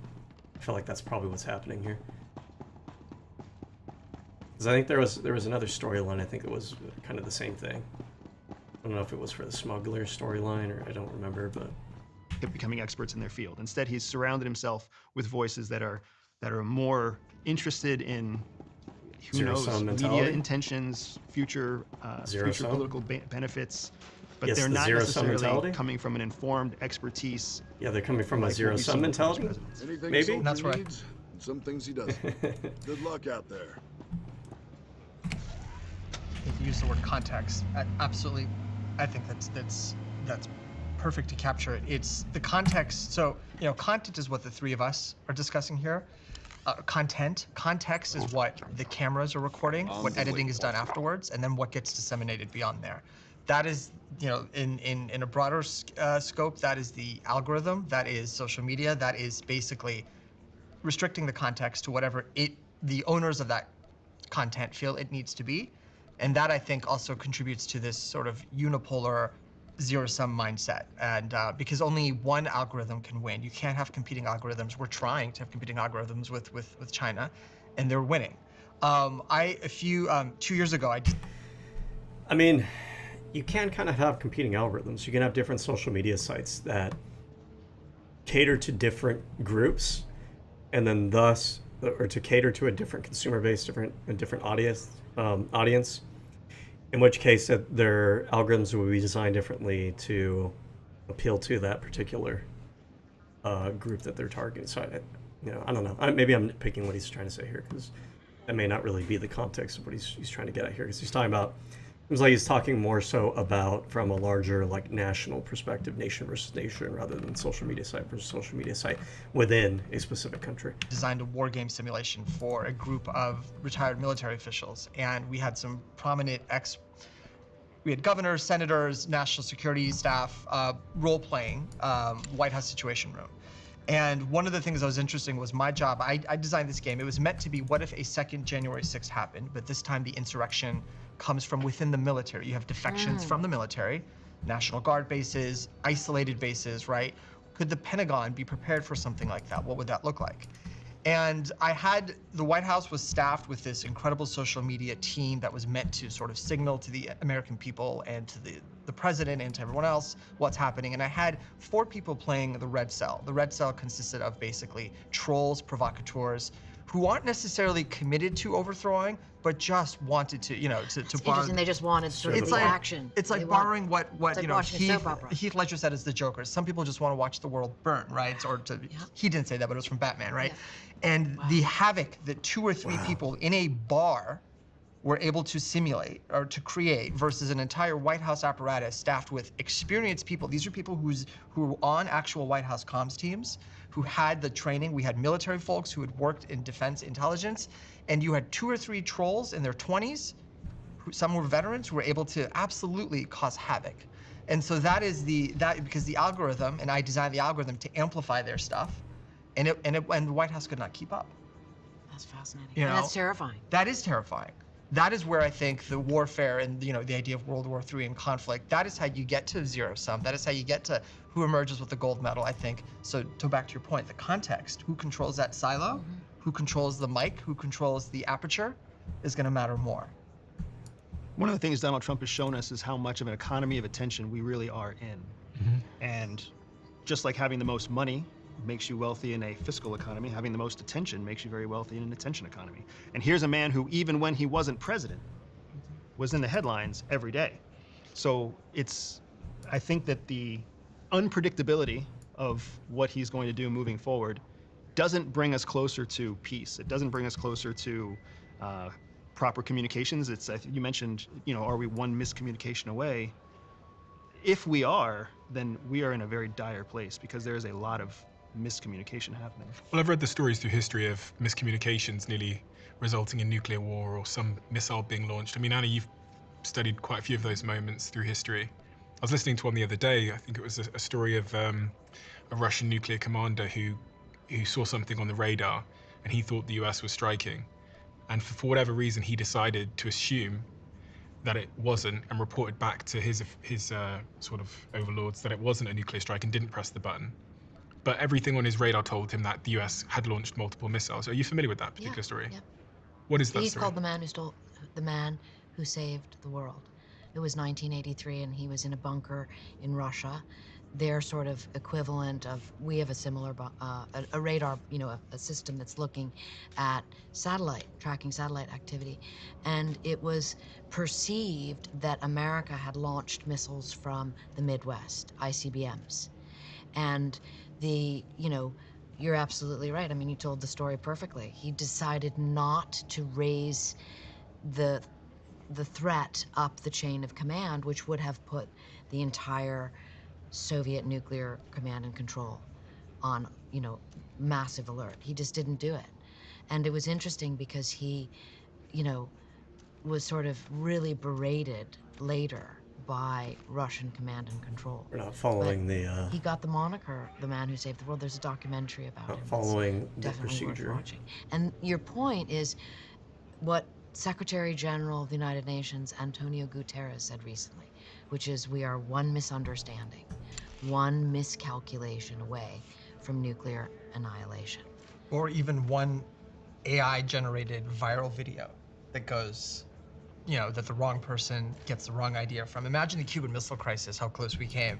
And imagine if you had generative AI content that made it look like the Soviets had deployed or fired a missile or anything to that effect. We saw during this Iran-Israel conflict, I mean, how many videos on X I saw that showed devastation in Tel Aviv or devastation in downtown Tehran. I mean, they were obviously fabricated and AI generated, but the extent to which these things were recirculated and spread, and then I saw sources who I would normally trust sort of amplified these, not knowing until someone else pointed out, wait a minute, that's, you know, from a video game or that's generative AI. And imagine if our decision makers didn't have redundancies or fail-safes in place to be able to identify that this is what that is, and they acted on a misread or something that they thought was real. That's what concerns me. Are our intelligence forces more sophisticated than that? Presumably they're not on Twitter or something looking at videos. Well, they are. They are there as well, Yeah. and that's a type of intelligence called open source intelligence. But the short answer is yes. Our intelligence infrastructure is far more sophisticated than that. The intelligence infrastructure for for the majority of the 9 nuclear capable countries are very, very effective. France is very effective. The UK is very effective. The US is very effective. Even China's MSS is very, very effective. So sophisticated intelligence services are looking for corroborating evidence before they make an intelligence Back in estimate. one piece. There is a challenge, though, and we're seeing it especially in the United States, where the chief executive just disagrees independently, unilaterally, with what his intelligence estimate is. What do you mean? Give me an example. You saw 2 examples in the last few weeks, right? First, you saw Tulsi Gabbard, who's the director of national intelligence, in a position that didn't exist until the failure of 9/11. That DNI position was born from the fact that we needed to have more coordination across intelligence services. And she came out and she gave an estimate that Iran was not imminently capable of creating a nuclear weapon. A weaponized nuclear device, right? And how would she know? Because she's the director of national intelligence. All intelligence, thank you. It's fed through obvious her to me, I office, really. She has understand. access to all Obviously of everyone it. else, but all of the intelligence services feed up. They feed up intelligence that's been vetted, corroborated, validated, up through a reporting system that goes to the director of national intelligence, whose job it is to advise the president on the current status of the most quality intelligence that we have. The president, as the chief executive, is the one person who the intelligence services work for at the pleasure of the president, but his primary mouthpiece for current intelligence is supposed to be the DNI. So when Tulsi Gabbard says, we have no reason to believe that Iran is imminently ready to prepare to create a nuclear weapon, the president is supposed to say, thank you, DNI, and then that becomes the information that he has. Instead, Well, the issue here is that I think it was well known before Tulsi took that position that she was an agent for the Iranian government. So, and people raised this alarm before she was put in that position of like, we're not going to be able to trust her assessment on things because she has a fundamental conflict of interest here. And I mean, goes to show that, yeah, like, indeed, in this case, we see that manifest itself. But I mean, it's obvious that that was going to happen. He disagreed with it. And then he said, that's not really what's happening. Not just disagreed, he shut her out. Correct. Shut her out of Senate briefings, intelligence briefings. She's been marginalized. And then she changed her opinion and came back. And I want to hear your disagreement. But then the second example I have is after the bombing raid of the 3 sites in Iran, the DIA, the Defense Intelligence Agency, which is charged with collecting military intelligence from foreign targets, came back and said that we may not have reached total obliteration, Mr. President. And again, he disagreed, and he's like, that's completely wrong, total obliteration. I have it's not a disagreement, but it's more like a different POV on all of this, which has to do with narrative, which I'm very interested in, of how, because the more people I interview at all these different levels, I begin to realize that we all are working from the same set of human conditions, you know, bias and sort of like, and really my favorite one is the horse in the race. You know, you have a horse in the race of how you think and the way in which you see the world. And I know as I get older, what I try to do personally is I try to notice where I am wrong. And instead of being defensive about it, be like, I was wrong about that. I conferred with That's interesting, because then you can kind of evolve in your thinking and have a bigger POV. But I perceive Tulsi Gabbard making those decisions from the lens in which she sees the world, and her platform is very specific. You could almost have discerned that she was going to have that opinion, at least in my opinion. She was a known commodity before she... Yes, which is what I said. But I mean, the issue here is, yes, indeed, human beings all have these issues with biases. But the important thing is that, you know, it's not like we're all built the same and we all handle our biases the same way. Some people indulge the fuck out of their biases without any concern for it. And some people try to make an active effort to check their biases at the door. And of course, you're never going to have a perfect ability to do that. But I much prefer the person who is actively trying to keep themselves in check than the person who's just indulgent in their biases and doesn't really give a fuck to try to check them, which is the case with, you know, Republicans in the Trump administration. She became DNI. So this is the feeling, I think what you're saying is we knew she always saw the regimes in that part of the world from a certain framework, and her conclusion followed her biases, her presupposes, exactly. And maybe priors, they're priors is a great word, because we all have them. There's nothing wrong with this per se. It's just that, because I would take a totally different look at any of this if I was the DNI, and would be like, Mr. President, it's not as much about these things that everyone's arguing about, did we, because let's face it, no one's going to know until time passes the damage that was really done there. Period, full stop. You know that. And we all know that. And so what you have to say, and again, as a historian, I would say, what's the best example of why we should bomb this facility? And the best example would be North Korea. Because Clinton, so North Korea once upon a time did not have 50 nuclear warheads and the ICBMs to get them to the United States to take out the United States, which is what I write. There's my bias, my lens, my point of view. But I have studied this, and so it's interesting to me that Clinton was going to bomb North Korea when they were in precisely the same situation that Iran is now, not yet having a nuclear bomb. And North Korea promised that they wouldn't enrich the uranium. And this is in 1983. And Clinton was preparing a military strike. And it was complex because a lot of people in Seoul were going to die, in South Korea. And then Jimmy Carter stepped in and said, I will go negotiate the peace with the current dictator's father. And he did, and everything was honky-dory, except for North Korea had their hands behind their back and their fingers crossed, and they were lying. Because I mean, I take her point here, but I think part of the issue is that, because what she's going to get at is that trying to take a diplomatic route on this allowed North Korea.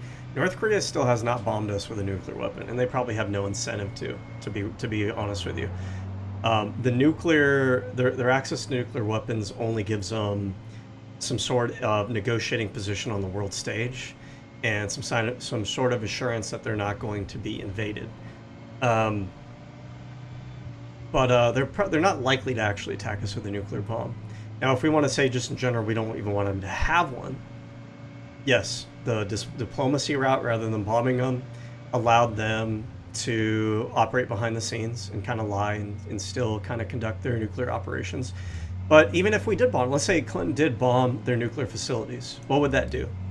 Would they have given up their desire to do nuclear research and create a nuclear bomb? No, they'd probably, if anything, it would probably redouble their impulse to think, oh, we need to develop this technology because the United States is a hostility to us. And all it would have done is maybe just set them back a little bit, and they would have been right back, a few years later doing the same thing. And it's the same case with Iran, where, let's say we bomb their facilities. It doesn't seem like the bombing that we did probably did much damage to the facility that they had because they built it underground. If we had succeeded, let's say, hypothetically, in destroying their ability to, or their facility, they would have just built a new facility. The deal that we had in place, it seems like they were, yes, they're maybe trying to run afoul here and there, trying to skate by in some ways that they could, but the ability for us in that deal to have the ability to inspect their facilities actually did kind of keep them in check for a long time. that seemed like when you do the calculus on what seemed to work in that situation versus what didn't, it seemed like having that Iran nuclear deal was working better than the current situation that we find ourselves in today, where not only does Iran now have facilities that are moving towards the creation of a nuclear bomb or whatever, but not having that deal also sours diplomatic relations between the two countries.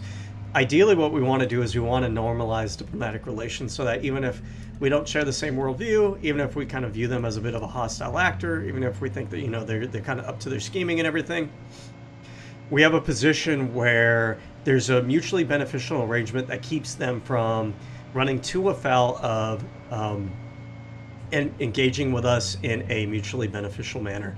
And over time, again, that mutually beneficial arrangement, like this is something that Adam Smith talked about in his Wealth of Nations, writing, which used to be the basis for a conservative outlook on geopolitical arrangements, is if you set up mutually beneficial relationships where we're kind of both relying on each other in his sense, having trade relations between two countries.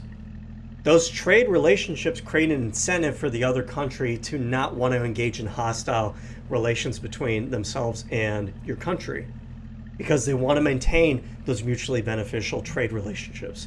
They maybe want to buy some of the goods that you sell. Maybe they want to sell some of their goods to your country. And having those economic relationships, just to kind of be redundant here, creates an incentive for them out of their own self-interest to have normalized working, relationships where they're compromising rather than just looking for ways to bomb each other, undermine each other, do things that are going to make us, hostile towards each other. Because that is what dictators do who don't like America being the nuclear superpower and being able to threaten. And if I was the DNI, I would say, Mr. President, this is the best example of probably what is going on. That's my bias. Rather than saying, but I'm interested in how the tribal parts of America, which I find just as dangerous as nuclear weapons, not quite, but that's what I'm interested in. And then everybody jumps on the story that Like there's a key self-awareness thing that she's missing here, which is where do those tribal differences come from? They come from the same ideological differences that have different countries, hostile to each other. It's the same thing. It's just at a different scale, at a different level. But it comes fundamentally from the same place. Which is also true. The story you tell is true. But what is your take on North Korea, the bomb, Tulsi Gabbard? If anything, North Korea is I never thought in my adult life I would say this. It's the shining example of why countries pursuing nuclear capabilities will continue to pursue nuclear capabilities. Because here is a broken, backwards, poor, fucking despicable regime that we don't touch. No one will touch them. Because they've got nuclear weapons. They have nuclear weapons. And now that we have literally bombed a sovereign nation. Yeah, I mean, honestly, short of an actual war with North Korea, that was always going to happen. It just depends on what does the time frame on that look like. Alternatively, like I said before, the alternative option is that you form some kind of normalized, mutually beneficial relationship with the other power, but that doesn't happen overnight. That's something you have to develop over time. And there needs to be a willingness. There needs to be a willingness from both sides to engage in those kind of deals with each other. And that's not always going to be the case. As the United States, we have sent in, we ran a bombing raid of a country that was sovereign, its own borders, with no. Which is why Clinton wouldn't do it, because, oh my God, that was unheard of. You don't do that. And now that we have done that to incur and prevent a country from getting a nuclear, that's our stated intent.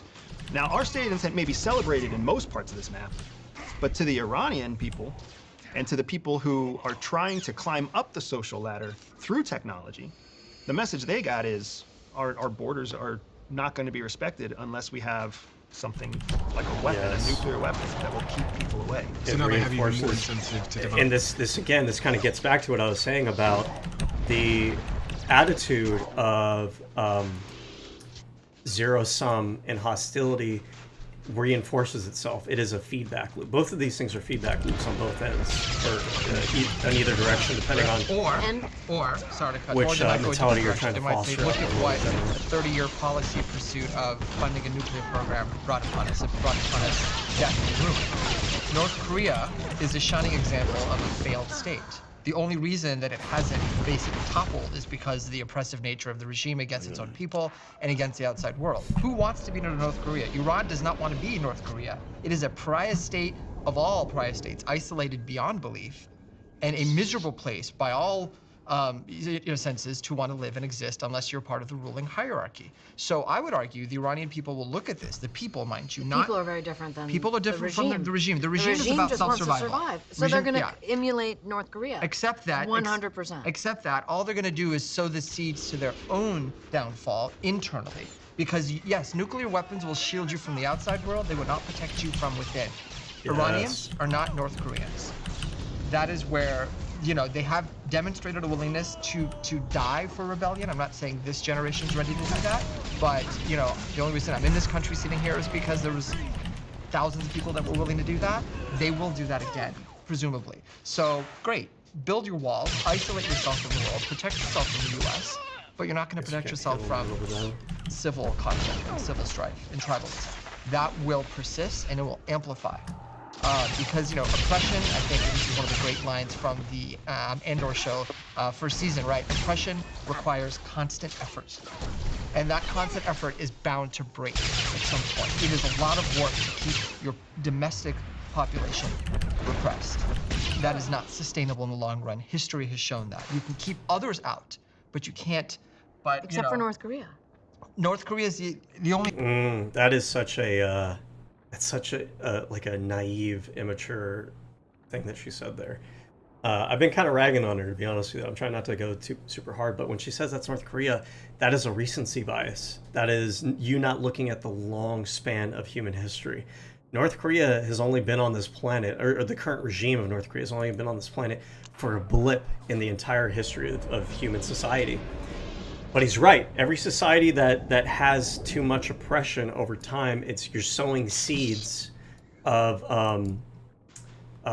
like misery. You're sowing seeds of discomfort. You're sowing seeds of, I don't know what the other word I'm looking for here is, that they will materialize over time. It's just a matter of how long is that going to take.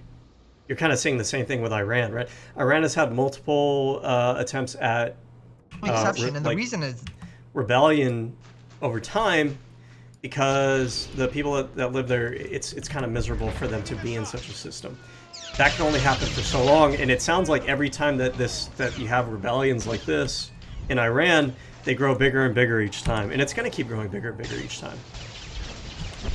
Because they've got a huge patriarchy. It's like letting a wound willing fester. to prop them up. It But only for lasts so China, long. But for China, and to a lesser extent Russia, where would North Korea be? Iran doesn't have a savior. It's not going Iran to be Russia. hasn't had a savior. And it's not going to. It's not going to be Russia. I don't know that Russia's that's the not gonna case. do that. I don't know that that's the case. Who would it be? Because right now there's an incentive across the Eastern Bloc to support Iran. Right now, China and Russia and North Korea, who were already becoming diplomatically and economically tied to Iran before this, have all the more reason to do so now. Except none of them stepped forward in ways that mattered in the last 3 weeks to do something. That we know of. Yeah. Well, Putin gave a very disconcerting speech in St. Petersburg on June 20th, where he talked about the Russian scientists helping out Iran. And that I found to be an echo of kind of a threat along the lines Correct. of what you're Don't make the mistake of thinking that there hasn't been support given just because we don't know about support given. There's quiet diplomatic channels, there's secret intelligence channels. I don't disagree. There's just foreign language channels. I don't disagree. I just don't think Iran is the hill that the Russians or Chinese will die on. No, for sure it's not. That's what I'm saying. At the end of the day, there is no NATO Article 5 equivalent where any of these countries in the Eastern Bloc will come to the defense of Iran's sovereignty. They simply... Yes, and maybe I missed the context of what they're talking about here, but China and Russia will have a response. Other countries will have a response. What it might wind up doing is solidify opposition to the United States. You might be thinking like, well, Russia and China, they're already solidified in their opposition against the United States. I don't think that's entirely true. I think there is a world where China is willing to, you know, have mutually beneficial relations with the United States, still be like a rival with the United States, still try to expand their own influence as an alternative to the United States. But if you create a scenario where China looks at your behavior and they see, well, you're too far gone to have diplomacy be a solution between us two powers, you're kind of, again, engaging in that self-fulfilling prophecy where the only solution now is for the world to descend into war and conflict. Simply won't. And now we go back to the conversation about proxy war, because Iran becomes a very convenient proxy for Russia and for China. But nothing is more important than Iran not having a nuclear weapon. Mohammed bin Salman himself said, if Iran gets the weapon, we, Saudi Arabia, will get a nuclear weapon. And that's a huge, I think that's a fantastic parallel to why the world doesn't want Iran to be nuclear capable, because a nuclear capable Iran would force the Sunni Khaliji states to develop nuclear weapons. And that's nuclear World War III right there. Or you don't even need to be nuclear capable, just be nuclear threshold. That's enough. That's what Iran, what if every country in the region became nuclear threshold? What does that mean? They're on the verge of weaponization, but they're not quite there. So in other words, uranium enrichment. So when you find uranium in the raw, it's very low enriched, like 2 to 3% of it's pure. You enrich it, you put it in centrifuges, you separate the parts you want from the parts you don't, you purify it. Up to 20% can be used for energy or for medical uses. That's what the Nuclear Non-Proliferation Treaty allows every country except those who didn't sign it and the 5 great powers, right? Everyone else, you can have energy enrichment, uranium enrichment, up to that 20% threshold. Iran went beyond that, went up to 60%. When you go beyond 20, you're entering into weapons territory. Weapons territory, you have to get to the 90% range, right? Clean weapons. Yeah. Clean weapons. But anything between 20 to 90 gets you a dirty bomb, a radioactive dirty bomb. And so Iran went there and said, well, we're not quite at the 90% weaponization yet, but why? But they exceeded 20.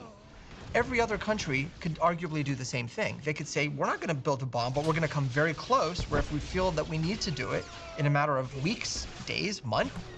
Yes, who's talking here? Okay, this guy. Yeah. Like I've agreed with this guy the most so far. We could quickly do it if we think there's a threat. I feel like he has the best understanding of like a long-term perspective understanding of consequences for actions and the way that things kind of build up over time. That's a threshold. Do you think Trump was right to bomb Iran? Do I think he was right to bomb Iran? I think diplomacy with Iran has been exhausted with this leadership. Can you explain that to me? Yeah. Because I think what he's saying here is that the issue is that Trump's response to Iran now is dependent on the things that he's done in the past. The blowing up the Iran nuclear deal, it restricted our options to such a significant degree that people don't appreciate. When you remove the option for normalization of relations and diplomacy, you're setting yourself up long-term for the only solution to be hostility, conflict, and in war with the other power. And that's, I think, what he's saying here is that given those restrictions that the Trump administration imposed on the United States, it then becomes the case that the only option is to engage in, hostile action. But it's self-inflicted to a certain degree. It didn't have to be that way until the Trump administration made it that way. Really keen to just understand where this conflict with Iran has originated from. So Iran, up through 1979, it had various monarchies. The Pahlavi monarchy that came into power in the 1920s was the last dominant one. And it had built, at least through the Cold War, a close relationship with the West, specifically the United States. Iran served as one of the 2 pillars of U.S. power in the Middle East, Saudis being the other. This is before Israel became a report to the United States national security system.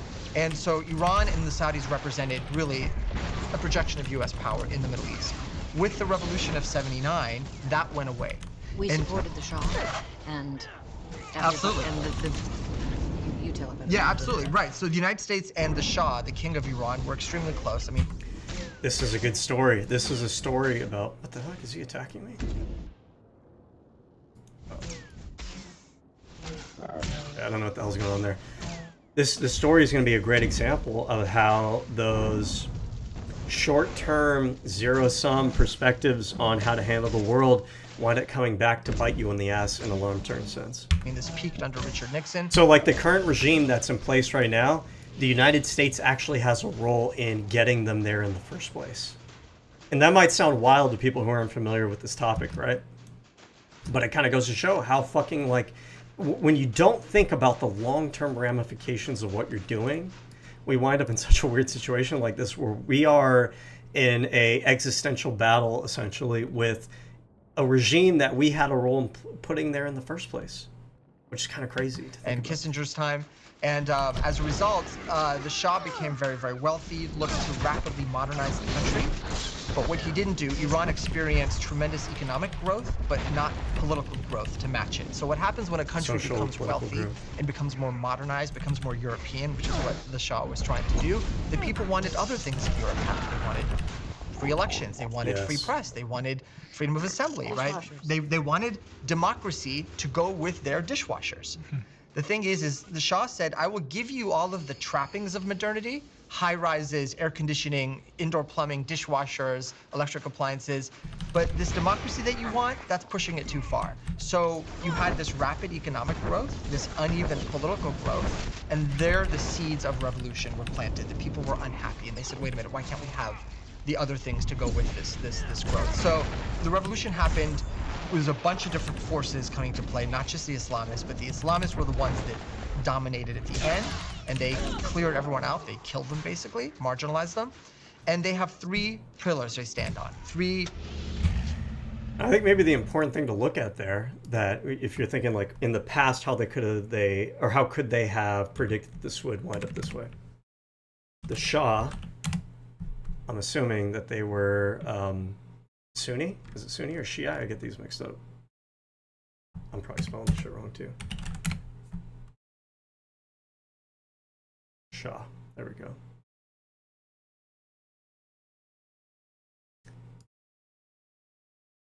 Queen's Regent ruled over 2.5 millennia. Okay, that's just a generic term for Light of the Aryans. Might surprise you to know that the term Aryan didn't originate in Northern Europe. But let's see, Raza Shah. I mean, to be honest with you, I'm speaking a little bit in my own ignorance. I don't know as much as I probably should about the entire history of this area. I would like to look into it at some point, educate myself on it.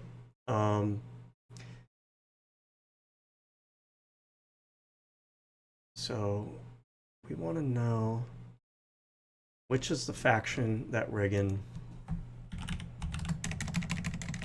admin Shah Iran over Carter's or maybe it's the Carter administration they're talking about, viewing the abandonment of Shah Mohammed as a major U.S. foreign policy failure. Regarding criticism, asylum policy shift. Following the Shah's fall, the Reagan administration focused heavily on strengthening Saudi Arabia's defenses, letting him down. Iran hostage crisis.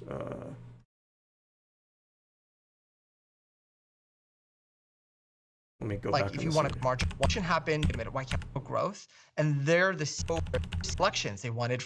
Iran experienced tremendous economic growth. Nixon, my bad. I get it mixed up with Reagan because they're like the same kind of assholes. But Nixon, Shah, Iran. So Nixon, Mohammed Reza Shah, Pahlavi. Okay, that is who I had pulled up here. Monarchy established. Issues. Dynasty.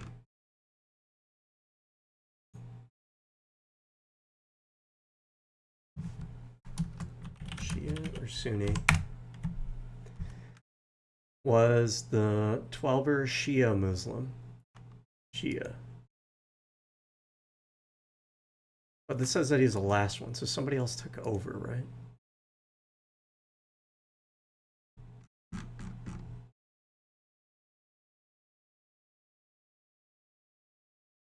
What's going on? Oh. Nixon and Muhammad shared a deep, decades-long personal friendship and strategic alliance with Nixon viewed the Shah as a crucial Cold War partner and bastion of stability in the Middle East. This bond led Nixon to empower the Shah with advancing U.S. arms to support Iranian regional dominance under the Nixon Doctrine. Strategic personal friendship.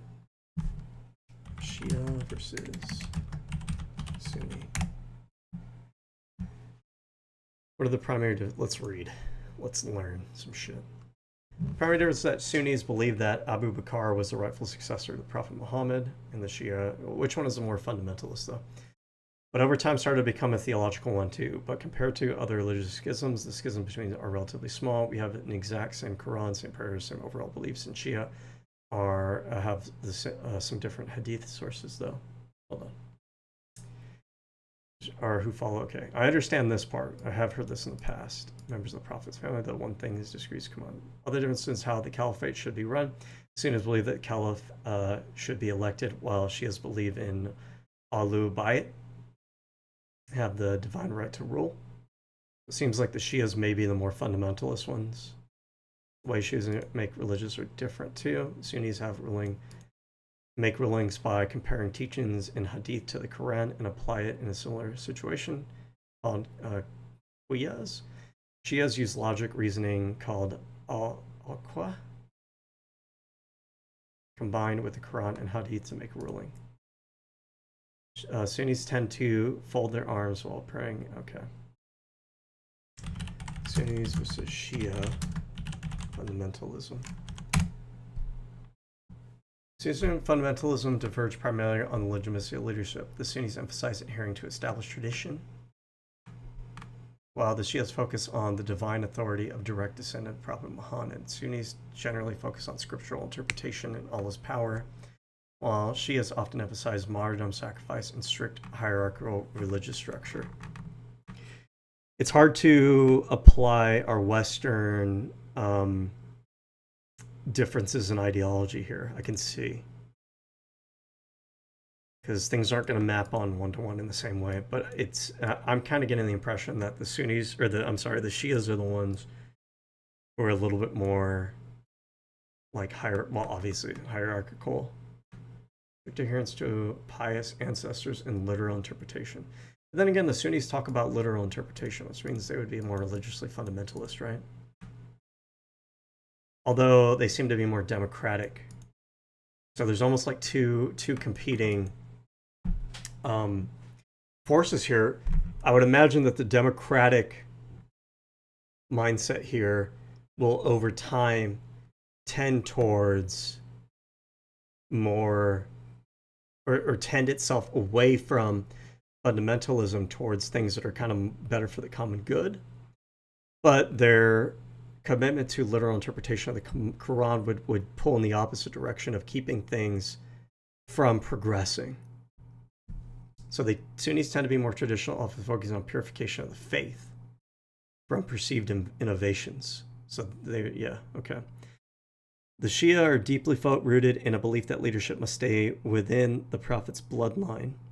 So this part here, this pulls in I feel like this part will pull against progressivism, because there is a commitment to hierarchy and traditions of the hierarchy. Highly influenced by themes of injustice, martyrdom, and sacrifice in the Hussein at the Battle of Karbala. So, but this part right here pushes in the opposite direction, where there's higher level principled themes of, injustice that are motivating them. Features are more centralized, hierarchical clergy, which wields significant authority. Damn. Yeah, I don't know. Sunnis emphasize consensus and tradition. Shias place supreme authority in the infallible Imam. Damn. While historically seen as quietist, post, blah, blah, blah, the Shia fundamentalism is heavily shaped by a narrative of oppression. And the Sunni fundamentalists all focus on restoration, a perceived lost golden age of early caliphate. So both in their extreme interpretation reject modernism. But I guess what I'd be curious, because I want to read more about this, But the answer I'm trying to get to right now is which one in its current incarnation is more hierarchical and fundamentalist, which one is more open to like like an evolution towards like progressivism, secularism, that sort of thing.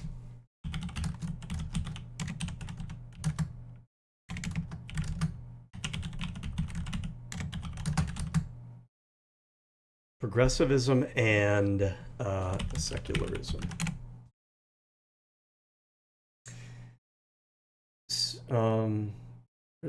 Are diverse, with both traditions containing spectrums from conservative liberal rather than either being monolithically more progressive than the other. While some argue that Shia hierarchical structures allow for more flexible adaptation to contemporary thought, others point to the strict theocratic nature of modern Iran as evidence of conservatism. Okay, so the current iteration of Iran is a manifestation of Shia rule. So even though the Sunnis emphasize more literal interpretation of their religious text, that's where I was kind of thinking like maybe the democratic aspect allows for more modernist influences over time.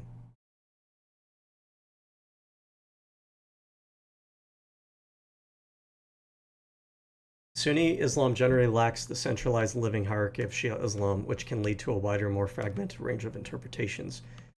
Yeah, see, this is kind of where my perspective lies, which is that the lack of kind of that hierarchical structure allows for the influence of like that democratic, dispersed influence over time to kind of shift it more in a secular, progressive direction.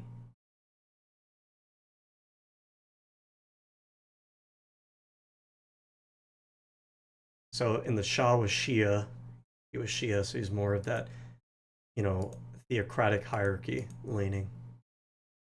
Growth, but not political growth to match it. So what happens when a country becomes wealthy and becomes more modernized, becomes more European, which is what the Shah was trying to do, the people wanted other things that Europe had. They wanted free elections, they wanted free press, they wanted freedom of assembly, right? They wanted democracy to go with their dishwashers. The thing is the Shah said, I will give you all of the trappings of modernity, high rises, air conditioning, indoor plumbing, dishwashers, electric appliances, but this democracy that you want, that's pushing it too far. So you had this rapid economic growth, this uneven political growth, and there the seeds of revolution were planted. The people were unhappy, and they said, wait a minute, why can't we have the other things to go with this growth? So the revolution happened. There's a bunch of different forces coming to play, not just the Islamists, but the Islamists were the ones that dominated at the end. So I guess maybe this is what happened, is that the Carter administration failed to support the revolution in Iran, and the Reagan administration criticized them for it. This might be one of the situations where I actually agree more with Reagan, I guess, than you're a Democrat in this situation. But let me make sure I actually have that correct. Let him talk a little bit more about this. They cleared everyone out. They killed them, basically, marginalized them. And they have three pillars they stand on. Three, like, if you want to call it their mission statement. Number one is independence from the West. This Iranian regime believes no more dependence on the West like the Shah did. Number two is the destruction of Israel, or hostility to Israel. That is fundamental. Why? Because they see Israel as an outpost of American power, and arguably not colonialism, but they see Israel as a projection of US power. They also see, in their attempt to go to pillar number three, which is exporting the revolution to other Muslim Shia countries, they see Israel as getting in the way because it represents this non-Muslim entity in an otherwise Islamic part of the world. So it's inconsistent with their goal of expanding the Islamic revolution. You can't do that when Israel is literally in the way. So it has to go, or it has to be diminished. And they've said that. Oh yeah, this is Khomeini, the founder of the republic. These are his three principles. So you have these three principles. You take any one of them away, the whole edifice, the whole thing falls down. It's like a tripod. Break one of its legs, it doesn't have enough to stand on. So diplomacy with the US means ending hostilities with the West, and it means acknowledging Israel in some way. This government cannot do that, otherwise it loses all credibility. It spent 40 plus years saying, these are the things we stand for. If they all of a sudden abandon those principles, they're gonna have no credibility with their public. Then why should they still be in power? It's not because the public wants hostility with Iran and Israel. The public wants relations. But this government is saying, we oppress you, we terrorize you, all because we're keeping you safe and we're adhering to these 3 principles. And that's 40 years of brainwashing as well. Absolutely, of indoctrination. So diplomacy had reached its end. To answer your question, a long answer to a good question, was Trump right to bomb it? Trump had reached the limits of diplomacy. And with Iran being a nuclear threshold state... Okay, but I mean, what we're leaving out here is the blowing up of the Iran nuclear deal. And I feel like that's a key thing that needs to be mentioned here. Now, when you say that the Trump administration ran out of diplomacy, like the Trump administration blew up diplomacy entirely when they came into office the first time. Now, maybe I'm missing something. Maybe there's some shit that led up to that decision. But I feel like leaving out the decision alone, it makes it seem like the Trump administration, it just has no choice, rather than them kind of creating some of the conditions they find themselves currently in. Okay, hold on. Carter, Iran, revolution. What did Jimmy Carter's president was defined by his complex relationship with Iran, culminating in the Iran hostage crisis after the American embassy was seized by Iranian students. A crisis triggered partly by Carter allowing the deposed Shah to enter the U.S. for medical treatment, leading to prolonged diplomatic efforts, failed military rescue attempts, and economic sanctions, ultimately dominating his presidency, impacting his reelection. Oh, okay, so Reagan's criticism here seems actually a little bit less valid, because no, I take that back. The Shah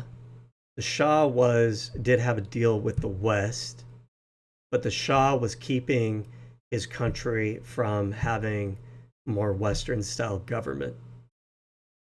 And so this revolution, damn, I need to learn so much more about this area to really understand these things.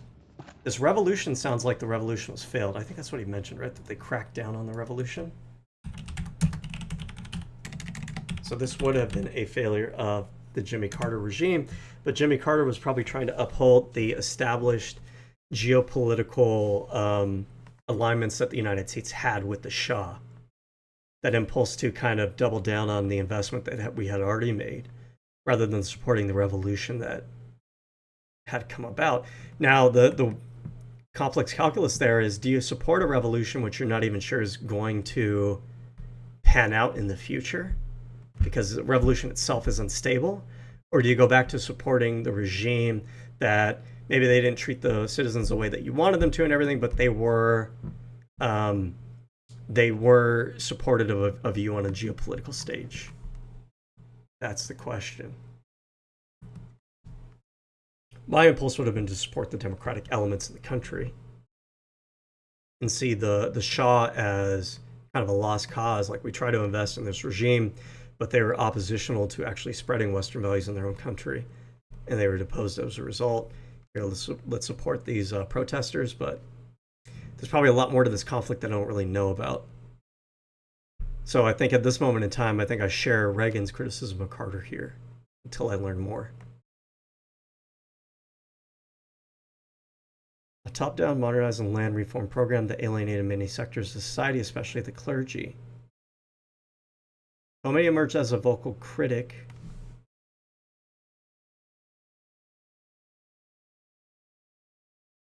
and was exiled in 1964. Oh, I am so confused. Okay. It was a series of events that culminated in the overthrow of the Pahlavi dynasty in 1979.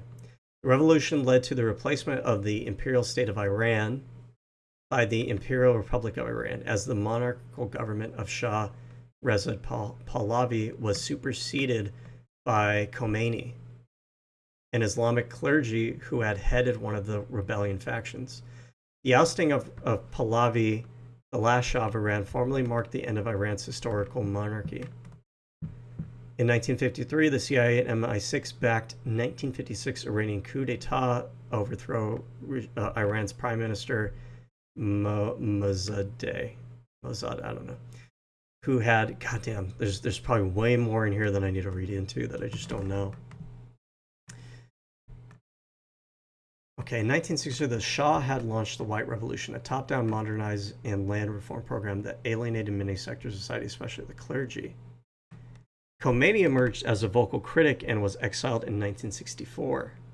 However, as ideological tensions persisted between Pahlavi and Khomeini, the anti-government demonstrations began in 1977. Oh man, this is probably complex. I wonder if Pahlavi wanted to shift the country in a more secular Western direction, but maybe he was trying to balance the conservative and liberal forces in his own country. Maybe he was, I don't know. I'm going to have to read. I'm just saying things. I'm just thinking out loud. Maybe it's possible that for the citizens who launched the revolution, change couldn't come fast enough. Maybe Pahlavi was trying to move towards that same change in an incremental fashion. But it seems here that even aligning with the West angered some of the clergy in the country. You might have had multiple different rebel factions in the country with different motivations. Because it sounds like Khomeini, even though he was opposition to the Shah, doesn't sound like Khomeini himself was friendly to like secular Western government himself either. Because isn't Khomeini kind of the predecessor of the current regime that we have now that's antagonistic to the West? However, as ideological tensions persisted between Pahlavi and Khomeini, anti-government demonstrations began in October 1977, developed into a campaign of civil resistance that included communist, socialists, and Islamists. That's a weird faction. Mass protests were underway. A key turning point occurred in August 78 when cinema wrecks fire by Islamic militants killed around 400 people. However, a large portion of the public believed it was the false flag operation by SWTOR to discredit the opposition and justify a crackdown, fueling nationwide outrage and mobilization. By the end of 78, the revolution had become a broad-based uprising that paralyzed the country for the remainder of that year. In 79, Pahlavi left Iran for exile, leaving his duties to Iran's Regency Council and Shapur Bakhtiar, the opposition-based prime minister. On February of 79, Khomeini returned, following an invitation by the government. Several million greeted him as he landed in Tehran. By 11 February, the monarchy was brought down and Khomeini assumed leadership, while guerrillas and rebel troops overwhelmed Pahlavi loyalists in armed combat. Following the March 79 Islamic Republic referendum, in which 98% approved the shift to an Islamic Republic, the new government, so we're shifting from a monarchy to a republic. But it's more complex than that, because the question is, from our outside perspective, we might think, okay, the republic is going to be more secular, more Western leaning, but it doesn't seem like things transpired that way. The new government began drafting the present-day constitution of the Islamic Republic of Iran. Khomeini emerged as the supreme leader of Iran. So think about it, like if you were to view this conflict just based on what I read, you might think, oh, that's good. They overthrew the monarchy. Now you have a republic. The guy who took over is more, republic-minded, but it leads to present-day Iran, which is completely anti-West, completely against like religious freedom and toleration and secular government. Now, I don't know. Maybe it's possible that if we would have put our support behind the Iran Republic, maybe history would have gone a different direction. Maybe they would have been more Western and secular aligned. Maybe it's the United States opposition to the Republic of Iran in the revolution that happened there that leads to them doubling down on being anti-Western and being more theocratic.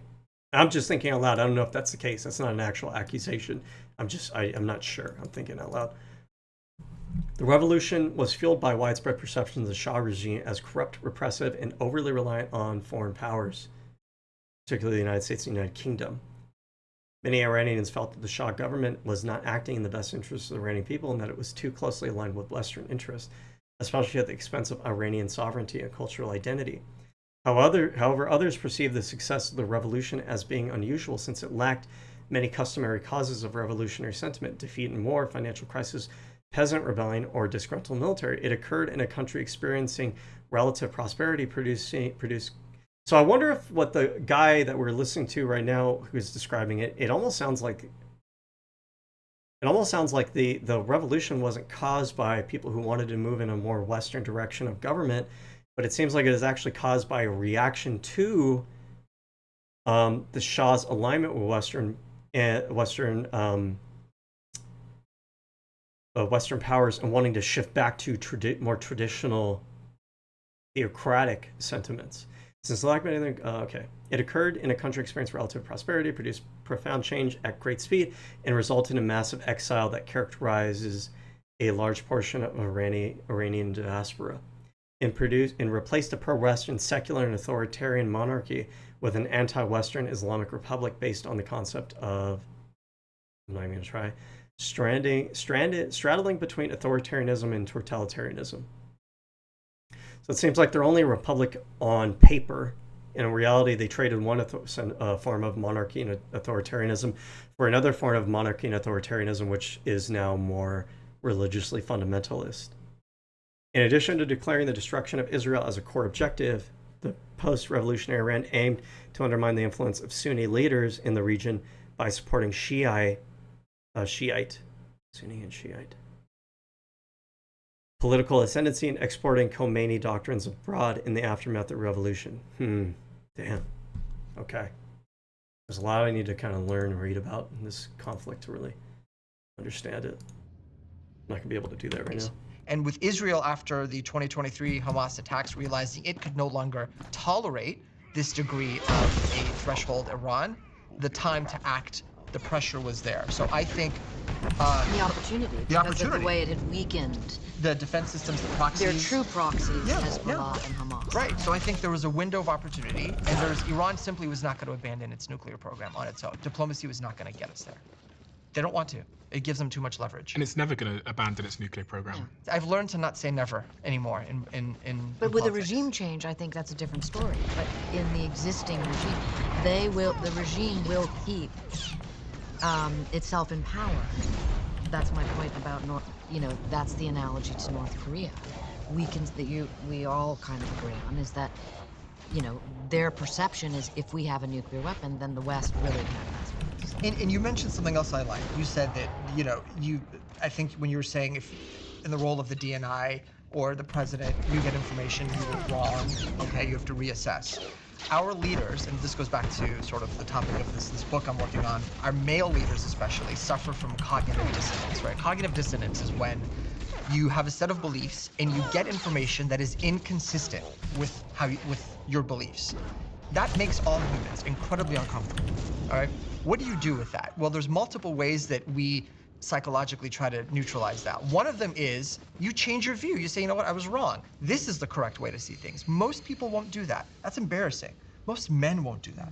Most men in positions of power absolutely won't do that. If they admit that they're wrong, then what does that say, right? So instead, they double down, they reinforce, they become stubborn, and they end up then, in order to justify that, have to act aggressively.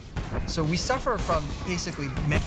Ooh, this is gonna trigger a lot of people, right? A lot of men especially, but this is true.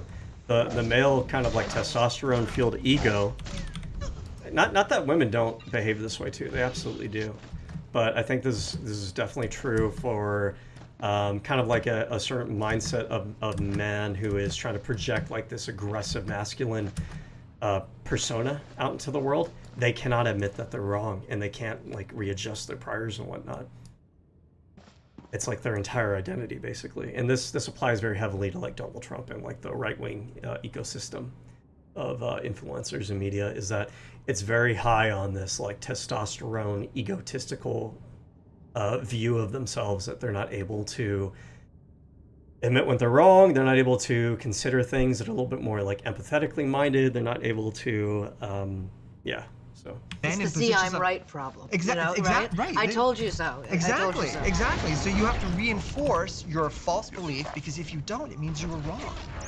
And if you're Donald Trump, if you're Khamenei, if you're Benjamin Netanyahu and you were wrong, how bad does that look? You're out. Your credibility is gone in this culture that we're in. Right? So that leads to the other problem, the cognitive dissonance that these world leaders can't seem to handle. Do you think we were right to strike Iran? I think that we did the right thing at the wrong time. And I will say that because the President of the United States is the President of the United States. He's earned the seat. We wanted him there. We voted for it. He gets to do whatever he wants. But considering the politics, you don't get to do whatever the fuck you want because you're president. That's not the way our system operates. We're not a monarchy. We're a republic. We have separation of powers. We have Congress has the war powers. The right to declare war. That's not given to the president for a reason. I don't like when people talk like this because maybe they're talking like off the cuff. They don't really mean that literally. But I feel like to a general public, you got to be careful when you talk this way because the general public really does seem like they've gotten this mentality that the president's elected to be like a 4-year monarch. That's not how we're supposed to be set up, and I think it's inherently leading to the instability that we're seeing in our country right now. When you have Congress making the majority of the decisions and being kind of like the biggest branch of government with the most authority and power, you're having a situation where you have a couple hundred people making a decision rather than the whims of just one person who only won half of the country's vote. Between Israel and Iran at the time, considering the, at the very least, inconsistent intelligence that we have about the actual status of the weapons that Iran was developing. Who said this, by the way? And then the political position inside the United States being where it was with failed tariffs, being where it was with an inability to negotiate peace in Gaza, an inability to negotiate peace in Ukraine, where it was. If it was the right thing to do, we certainly... Well, why is it that they're unable to negotiate peace in those regions? It's because Donald Trump's rhetoric and his positioning since day one has basically left one group or the other unable to believe that it's possible that we could trust an actual deal or that they have like a mutually beneficial interest in mind.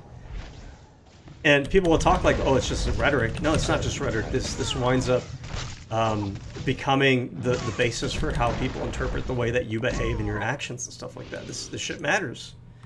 It matters in politics. It might not matter if you're a comedian, but this isn't comedy. This is politics. They seem to have done it prematurely along with preemptively. When would have been a better time? And I'm not a proponent of war. I'm just wondering, there is never a better time.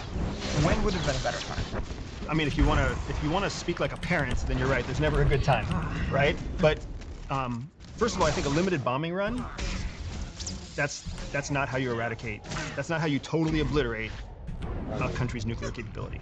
You have to commit to either multiple bombing runs. You have to coordinate attacks. And in this particular instance, Israel made an offer to the United States. It said, hey, we would like for you to come in and use your bunker buster bomb, this technology that only you have. But if you don't, we have other options. I would have loved to have been like, let's see those other options. Let's see how far you can take this on your own, because you're the one, Israel, that has an existential threat from Iran. You're the one who's dealing with and had phenomenal success with the proxies in your area, in your region. And we are the country that currently can continue to say that we don't violate sovereign borders for now, right? We obviously invaded Iraq. This I agree with. This is a good point, right? From a strategic standpoint, I never really considered this. I just really haven't really thought about it. But this is a good point, right? If Israel would have done the bombing themselves, the United States is able to maintain kind of that global order perspective, that kind of global order authority to say, hey, we weren't the ones who invaded this sovereign country. We didn't do that. So we're still able to maintain that kind of legitimacy and authority, while at the same time, Israel could have done whatever they wanted to do with that whole situation. That would have been a strategically smart way to handle that. International law, and we always have the option to stop, bombing across borders. But instead of waiting, instead of letting Israel kind of exhaust all of their options, we went in. And why? And did we go in because it was in our best interest, or did we go in because it was somebody else's Venn diagram bigger benefit and our Venn diagram smaller benefit? I have a theory about that, but first I want to ask you a question about your subject, matter expertise, which is when you said, let's see Israel play out some of the other options, because, and I'm talking about the covert action that they had planned, because boy, the leaked tapes that were on the Washington Post, Israel's covert action teams, that was pretty stunning to me. Absolutely. And I think it's best if you explain maybe what we're talking about, because we're as close to your I'm as close to you as the vein on your neck. Absolutely. Right, So one of the things that we're seeing in the headlines now and in the near future for sure is going to continue to be this ousting, this collection of suspected spies within Iran. Because now Iran has been a Swiss cheese of spies, of Mossad agents, informants for Mossad inside of Iran. What's Mossad? Mossad is the Israeli External Intelligence Collection Service. Their version of the CIA. Okay, so the Israeli CIA. The Israeli CIA, correct. One of the major differences between Mossad and CIA is that Mossad is essentially exclusively focused on one major enemy to Israel, and that's Iran. So almost 100% of their effort goes into protecting against this one existential threat, where the United States CIA is collecting on everything. So with that kind of intelligence focus, plus the budget that Israel has, plus its partnerships with the West and the technology that can collect from the West, it has a far superior intelligence. So far, I just want to say, I mean, I've had little picadillos with pretty much every person on this panel. But what I do appreciate about this, because I am very skeptical whenever I see like these people describe themselves as nonpartisan or centrist or whatever the fuck it may be, or even like these experts that get on these podcast circuits, because I have a very bad opinion of most of these podcasters and the way that they kind of like manipulatively try to cherry pick the experts that they use and everything. So far, I will say that even with my disagreements of all these people, I am not getting the impression that they are trying to push one specific political faction that I disagree with or anything. It just seems to be like there's some things I agree with them on, some things I disagree with them on, which is, I think, pretty normal, and I appreciate that. Pretty thoughtful discussion so far. I like it. Intelligence advantage. Maybe I need to follow this guy. I've seen some of his other stuff, and he seemed like he produces pretty interesting content. Over Iran. So, cutting in for a second here, these are the trigger. We're talking about what we were talking about earlier with ground. These are trigger pullers. These are covert action operators that go in and kill people. We have multiple types of infiltrations inside Israel or inside Iran, but to the point that she's making, the covert action arm of Mossad inside Iran is massive. That's how they were able to go across borders and launch drones. They're finding now thousands of prefabricated drones inside Tehran that were being built by assets of Mossad that were being controlled by AI within Tehran, so that Israel could essentially, at a press of a button, fly hundreds of homemade drones built inside the capital of Iran, like fabricated inside Iran. So by Iranians. By Iranians. Yeah. So the level of deception and sort of paranoia that comes with all of this territory is shocking and stunning and... Correct, and Iran has suspected this for a long time, has known that it exists, but maybe never to what extent, because it wasn't a... Middle East is such a complex quagmire, isn't it? I mean, this might sound a little bit unsensitive, is that the right word? But from my perspective, someone who talks about and comments on this stuff, it's fascinating. It's really interesting to learn about it. I mean, these are real people's lives that are at stake. Don't get me wrong. It's not just like an interesting exercise or like an interesting story to read about. Like, obviously, it has real world ramifications, but it is super interesting because of the complexity of the different players, the different history that's going on, different geopolitical interests that are involved here. Imminent threat. It wasn't an imminent concern. And then it became one with this run, with this series of activities against Iran. I was reading about the pages the other day. I had no idea. I'd kind of seen something on my feed, but I thought I'd research it. And essentially, Israel had managed to get the Iranian forces to wear pages that they had manufactured with bombs inside them, and then they exploded all the pages. I mean, even more impressive than that, they didn't get anybody to wear a page. They found the model and type of pager, they found the supply chain, they found the fabricator for that, and then they infiltrated the fabricator to make sure that they input those explosive devices into the same make and model that was going to end up in the hands of Hezbollah. And then that was in Lebanon, by the way. Oh yeah, that was okay. Lebanon, yeah. But that's a proxy army of Iran. The other thing I want to point out is Western intelligence, the CIA especially, completely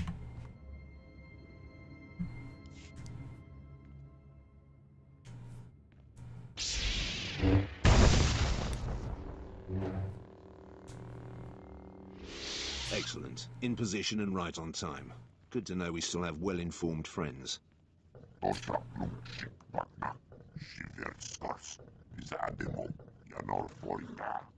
Now, Jedi, our orders are to freeze you in carbonite, not kill you. So kindly surrender now. I'm afraid I'll have to decline your generous offer. Yes, they said you might be stubborn. Keep her still. I need a clear shot, or she'll just freeze and shatter.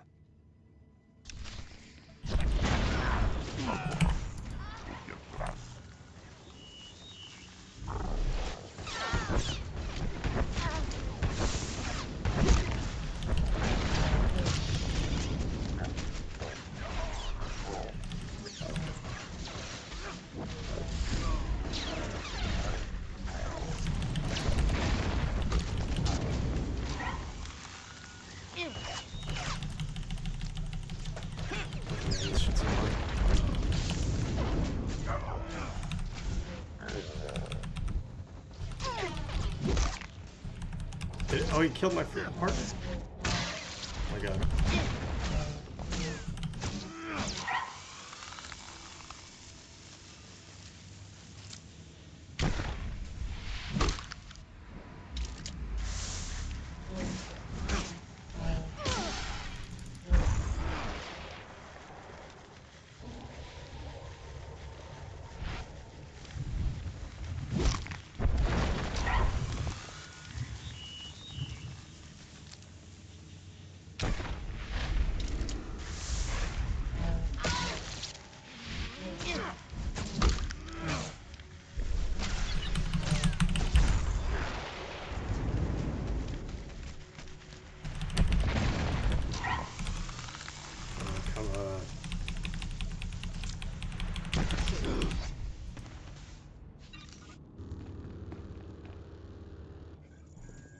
He missed 1979. It's one of its biggest.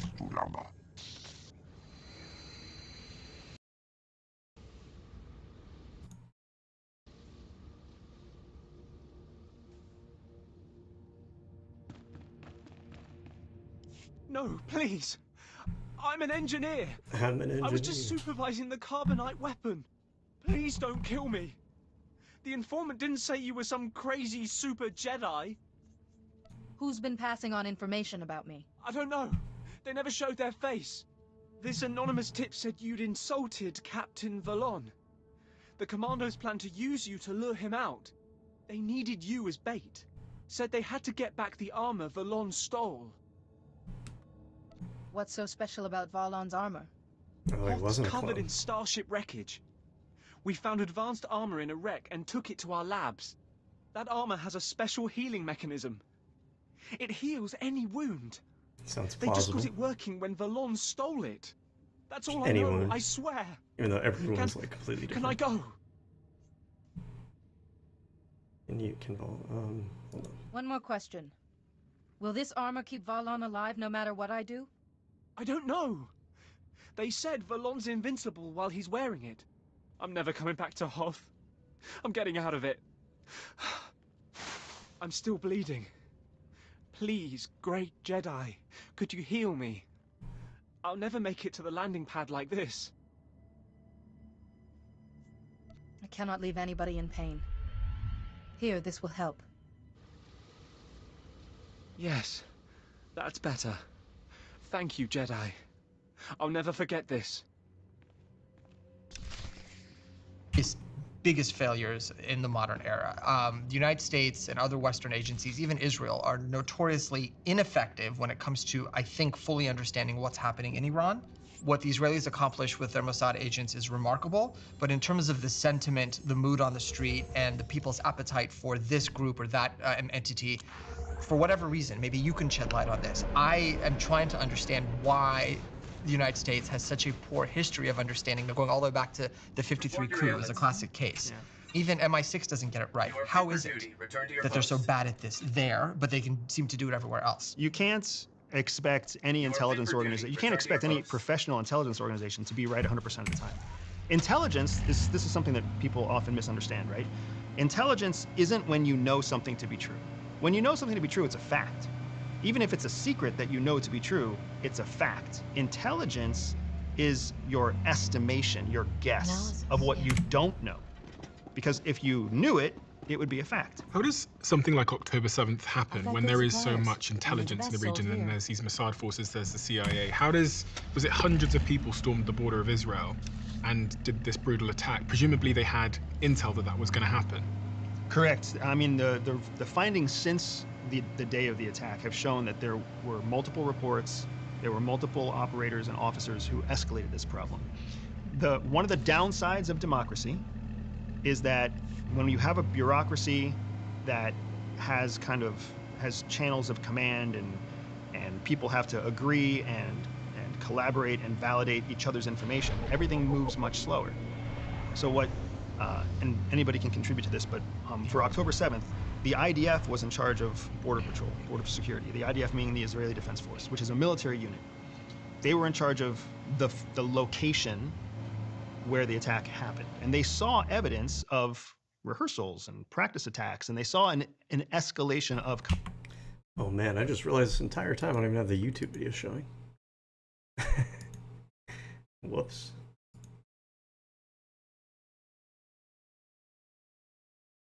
There we go. I was listening to the voices in my head the entire time. And they reported up to the bureaucratic chain of command. But somewhere in that chain of command, somebody saw it differently. Yeah, exactly. And then Shin Bet, which is essentially the FBI equivalent in Israel. Internal security. Internal security. Never got the complete accurate memo from IDF. And then Mossad's information on what may or may not be happening was obviously never part of the finished intelligence that did make it up to policymakers. So there was evidence that was only really identified post-fact, which is exactly what happened with 9/11 too. There was information that was only identified after the fact. And I think it's also the good old cliche, hindsight is 20/20. Applies in all of these situations, whether it's Pearl Harbor or 9/11. I mean, intelligence failures are what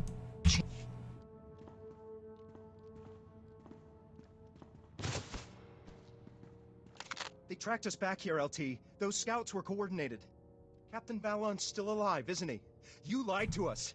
Were you in on this, Jedi? Yes, but I've discovered how Valon keeps surviving. It's too late for that. We always wondered how you escaped the imps, LT. Now this? We're not gonna stay here and die.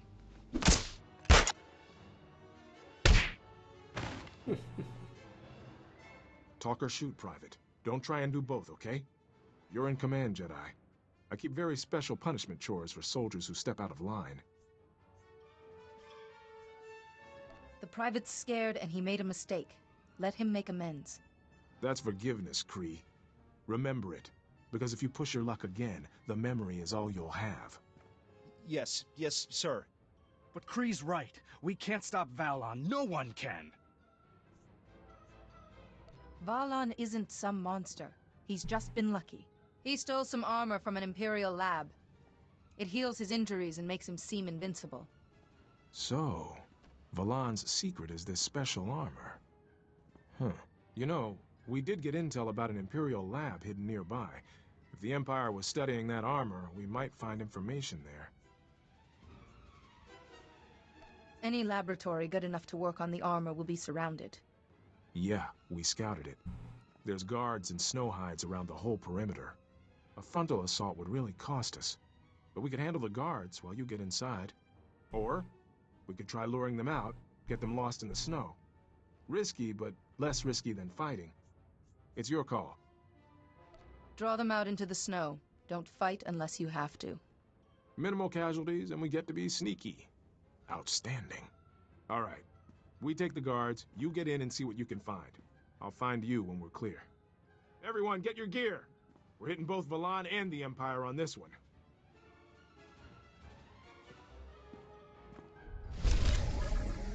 change the trajectory of history. But if you do interview a lot of CIA people, as I did... I was just thinking about how I think one of the guys in this panel earlier said that all conflict arises from access to resources.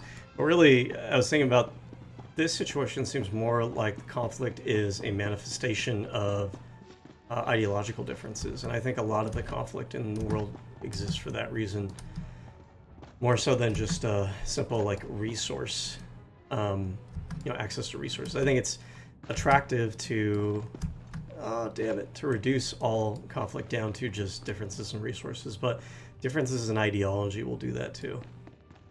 And in this case, it sounds like the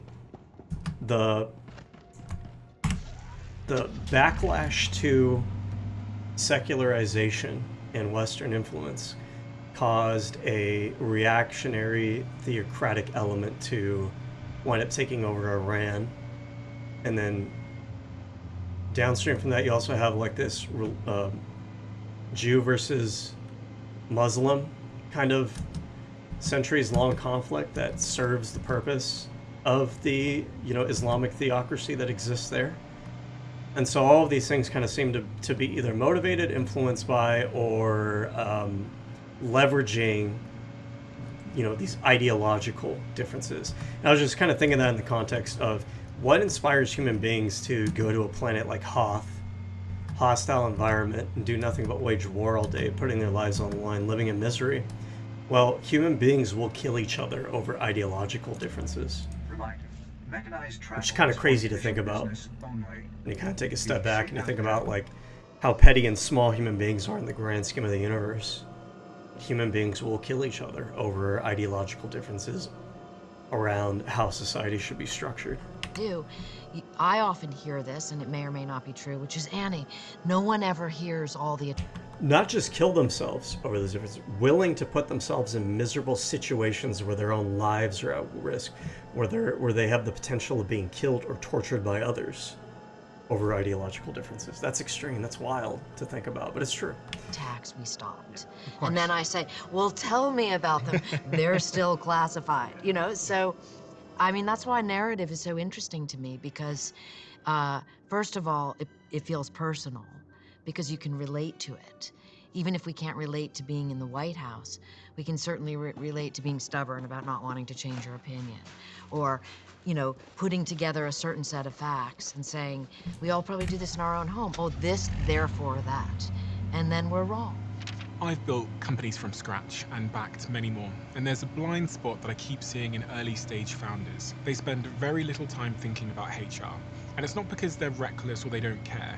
It's because they're obsessed with building their companies, and I can't fault them for that. At that stage, you're thinking about the product, how to attract new customers, how to grow your team, really how to survive. And HR slips down the list because it doesn't feel urgent, but sooner or later it is. And when things get messy, tools like our sponsor today, JustWorks, go from being a nice to have to being a necessity. Something goes sideways and you find yourself having conversations you did not see coming. This is when you learn that HR really is the infrastructure of your company, and without it, things wobble. And JustWorks stops you learning this the hard way. It takes care of the stuff that would otherwise drain your energy and your time, automating payroll, health insurance benefits, and it gives your team human support at any hour. It grows with your small business from startup through to growth, even when you start hiring team members abroad. So if you want HR support that's there through the exciting times and the challenging times, head to justworks.com now. That's justworks.com. What happens next with Iran? With this whole tension with they've said that they... All right, I'm gonna need a pause here. I need to get something to eat. I'm getting hungry. I'll pick up this interview or this debate. It's not debate. It's this conversation panel when I get back. All right. So I'm gonna end the stream right here.